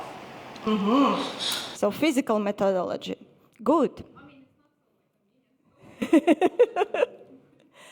Okay, nice. But what if I'll tell you that it wasn't just random set of numbers, just from 1 till 54, but there was a system that actually, if you decode it, can help you to do this way more faster. Would you believe me?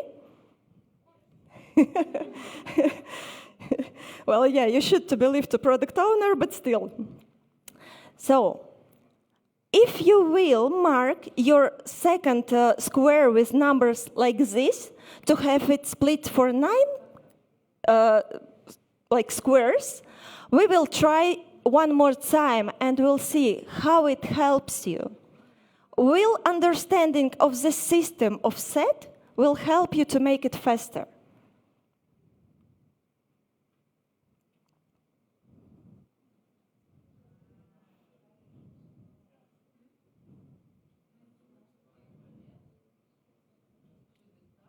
I'll count time again, so we will have physical numbers to compare.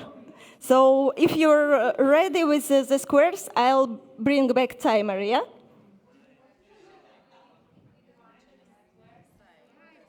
And we will do again. We will divide on squares, and we will do the task again to see if knowledge of the system of the build will help you to make faster.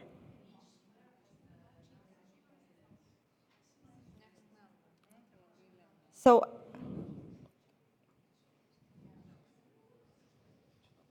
I'm bringing back timer. Are you ready? Kas? Izstāstīt system. Yeah, so the same, that we split this for 9 squares, and in each square we have 1 number, 2 number, 3 number, 4, 5, 6. So in each square, sequentially, you have only 1 number. That's the system, how it is built. And 9 squares, so from 1 till 9, and so on, so on, so on, till 54. That's the system. So are we ready? to see how it takes long now? 1, 2, 3, go.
Dešimt kartų pagerinau.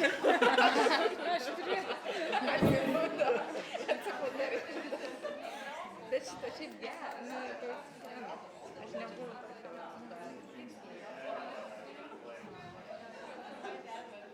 Įdomu, ar būtų padėję jų pažiūrėti tą pirmą ir suprasti, aišku, žiūrinti laiką. Man liekas, ka varbūt vajag darīt tā, ka vienkārši visus savienot. Tā, pēc kārtas. No 1 līdz 54, tur jau nebija pateikt, ka vajag.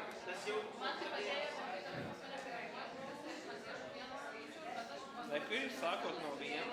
Okay. I can feel that you already finished, right? Yeah. Okay. So I'll stop the timer. See, knowing of how it is done made your result more efficient, and you can compare your numbers. Even after 2 minutes, you all already chatted. You already did your task because you know how the system built, you know how these blocks are linked, and how to do this task better, faster, and more efficiently. But it's just one part when we do changes, because nice when we can do it by ourselves, depending individually only on ourselves. But as we know, projects, especially such big as the digitalization of processes, transformation, and all this stuff, not done by you yourself, like standalone. It's always a set of people, wonderful team, your teammates with whom you're working, collaborating, and putting all these puzzle pieces all together. It's never your individual work, it's always collaboration. So let's play a game for collaboration, and let's see what we will have, right? So, on each table you have a set of details. For each table, it's something special. Someone has walls, someone has roofs. Few have windows, some have trees, bushes, and so on. But your task is using this big white paper, glue, and details what you have to agree on strategy and to build your own house, collaborating with all other, or not all maybe, tables, who has different parts of house that you need. It's the same question that you're asking us usually, and how the other clients do. What do you have best experience, how they using sharing, please show us. So now you will be able yourself to collaborate and to build your own houses.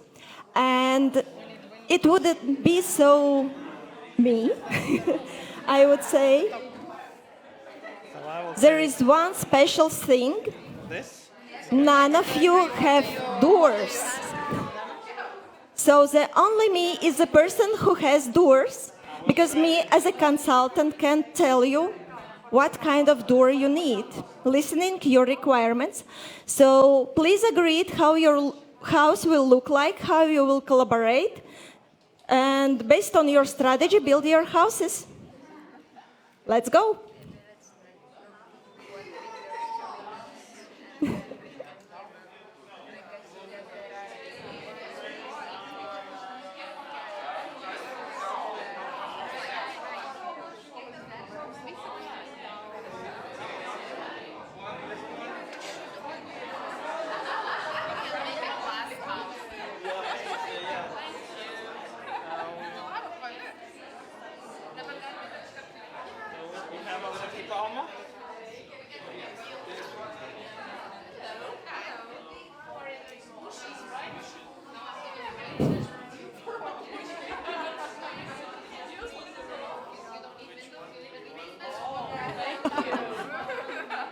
This one looks great. There you go. Green for green. I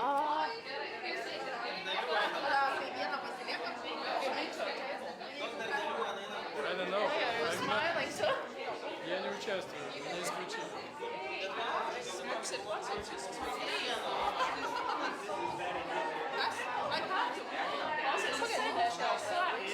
Nu jā, nē, es pasēdēšu. Noteikti traks redz, mums ir mazliet skurstenis.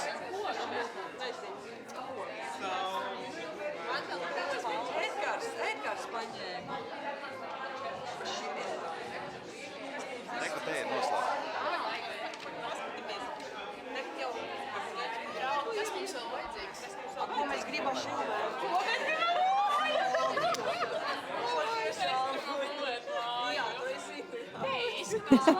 I don't need exchange, but I can offer you different doors according to your strategy. So, what do you need? Okay. Durvis tik ir viens pie konsultanta. Pie konsultanta? Jā. Jā, mežā mēs varam dzīvot. Tas ir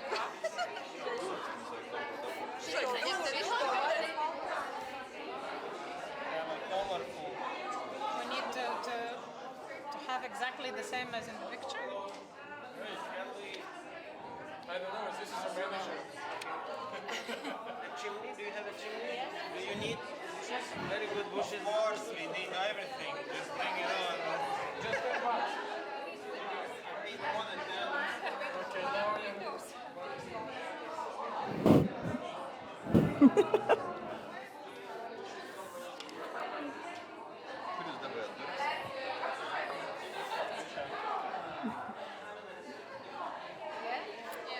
What kind of doors can I offer you according to your strategy? Frequently used, specific ones?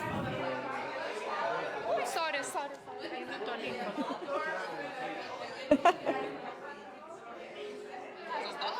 Yes, we have frequently used. We have big, small, different shapes, turning right.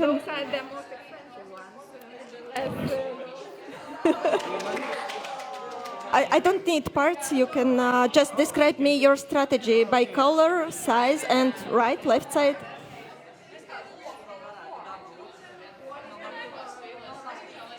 Then I can offer mostly used red ones. The standard one. Mostly used, beautiful, colorful, or describe your requirements. Your take, okay. Nope.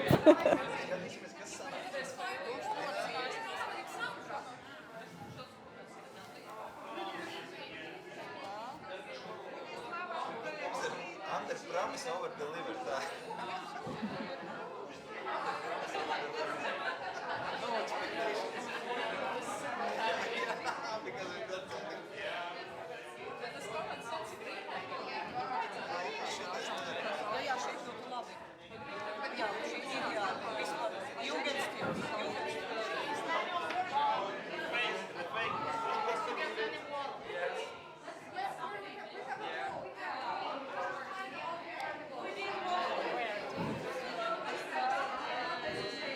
Yeah, I have doors.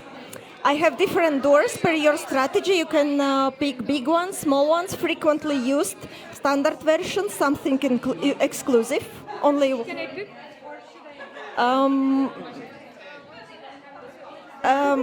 Propose you need to tell me your strategy. What kind of doors you need? You need some specific big, smalls, frequently used, standard ones. Yes. I don't need anything. Different color. Different color. Standard white. Okay.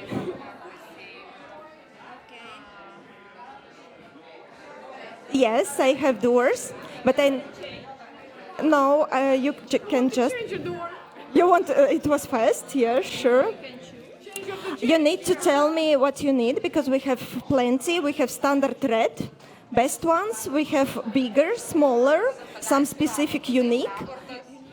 Unique, okay. One this, or special this. It can be set like this or like this.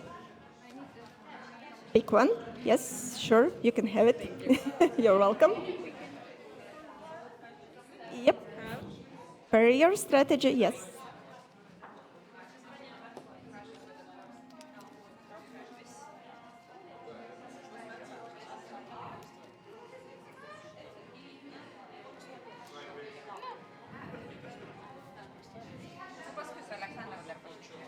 Dėl to raporto ir pavaduojančius, nu, tai jeigu tu įsidėjai kažkada pavaduoja, tai turėtų dabar išėmėm pavaduojančius nuo žmonių.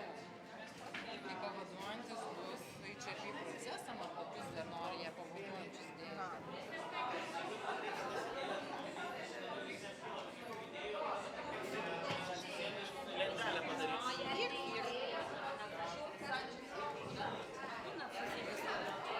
Чтобы ему легче было тогда, что тебе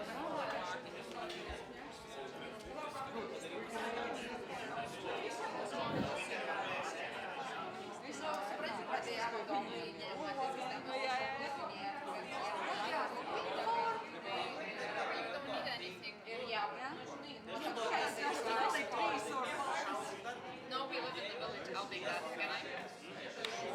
Thank you. We need one This is one color, yellow. Orange. Maybe we stay down.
Okay, guys, if you're ready, you can select one who will show for others your house, what you have in the end. Let's build our street here with new buildings.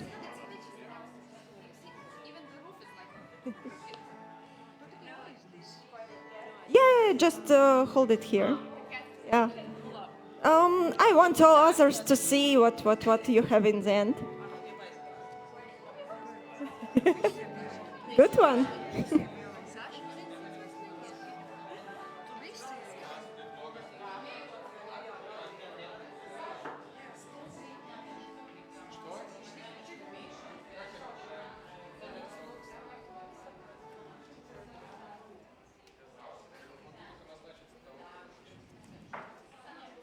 Oops.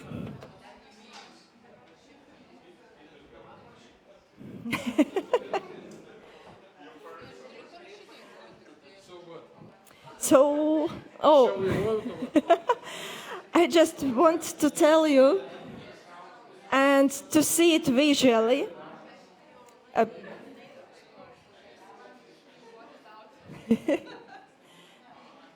All of here, yeah. Woo!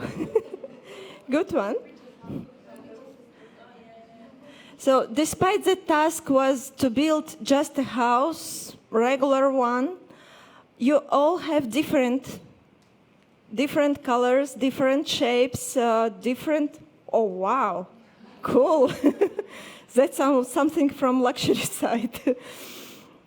Someone built it in the height, someone built it in the length, and so on. So it's your roadmap of your changes. When you pick elements, what you need, when you discovering who has the right ones for you.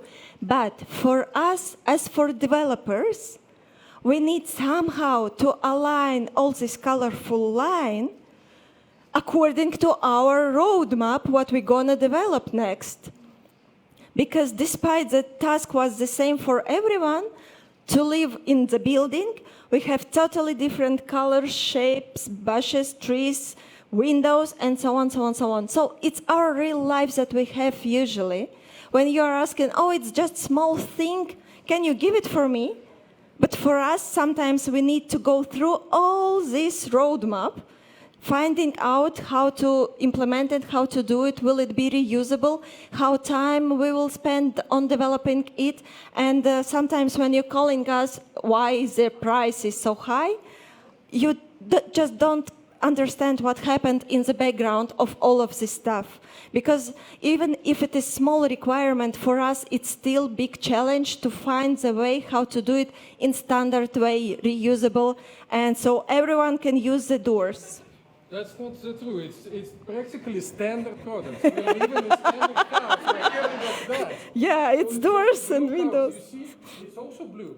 Blue is a standard for the house. Please do that. And by the way, we are the biggest customer. So. Yeah, that's our daily work, just as it is, as it happened. Yeah, so thank you, please.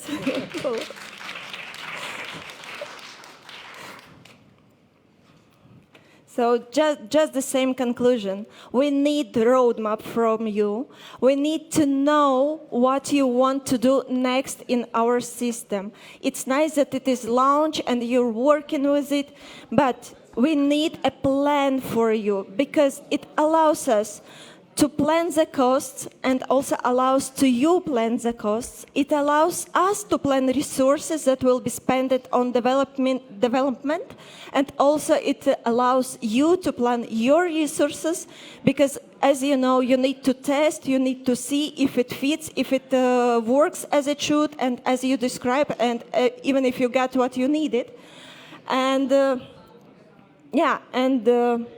planning is everything for us and for you as well.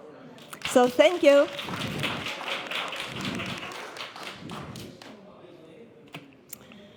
So, well, time flies. And I would like to give the floor to A-Group CEO, Alexander Sturnitsyn, to say the closing remarks and to award some of our clients with symbolic awards. And before that, I would like to say that community bonds us, and socially, and emotionally, and on business. We're all human beings. Your floor. Yeah. The floor is yours. Here it is. Yeah, we are coming to most enjoyable part of our day, I would say. We have a bunch of tiny prizes for some of you, and I'm honored to give this symbolic gifts, I would say. And I would like to start with a company. We decided about, thought a lot about different nominations. And we want to give this tiny gift to a company for which we did the widest scope, I would say, in terms of functionality multiplied by geography. So functionality of solution plus geography, that's Luminor.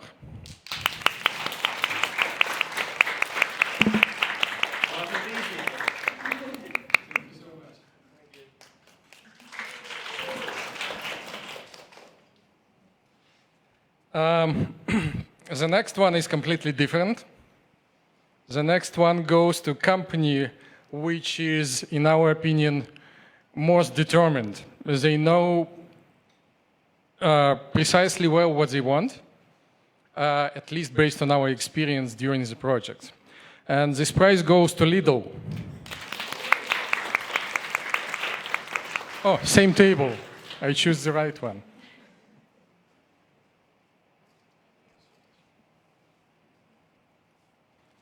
Okay. This one is very interesting. This project actually is not finished yet, but we could not skip it. We could not forget about it. So in our experience, in our opinion, this company doing in the most agile way the project, I mean HRB portal implementation, and it goes to Thermo Fisher.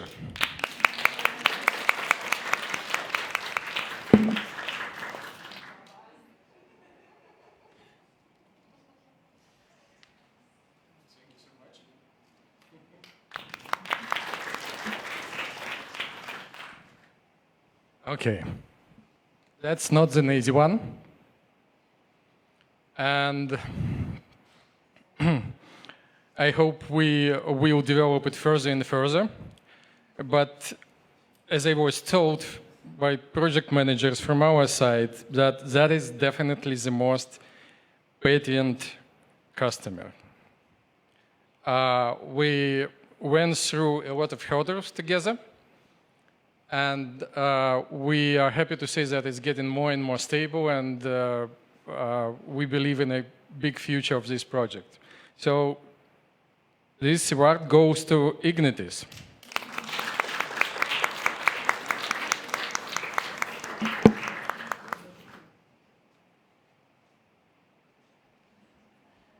Long way, you see?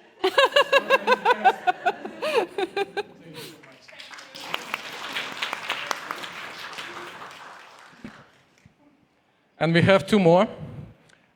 Unfortunately, I don't see already representatives of these companies here, but I still need to say some good words. This particular one goes to the company which has go-live date today. And because of that, neither company representative was able to join us, nor some very respectable people from our team is here today. We think that is the most creative company in terms of HRB portal implementation. That is Apranga. We will send it to Apranga. And the last but not the least, I saw guys this morning, but they already left, unfortunately. The company which is, I don't know how many years with us already, more than 10 years for sure. It's probably the most tactful client we ever have. we ever had.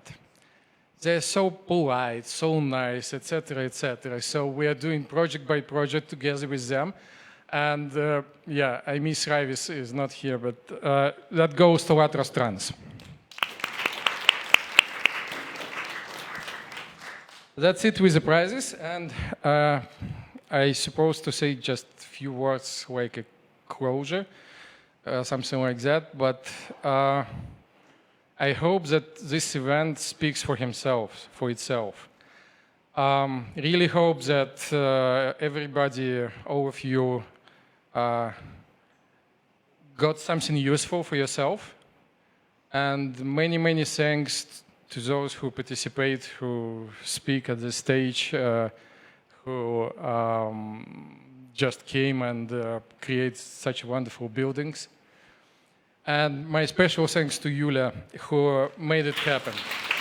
Because, you know, it's a big difference between a good idea and real implementation. So we are all creative people and always come up with the good ideas. We need this conference. We need to come together in real life. But the person who actually put all these minor details together and make it happen, it's Yulia. Thank you so much. So, just final word. I really happy that we will make a tradition from this event, and we'll meet on a yearly basis and see how our community grows, and we'll share some experience, have some fun, nice time. So once again, thank you so much, and let's have some drinks and more talks.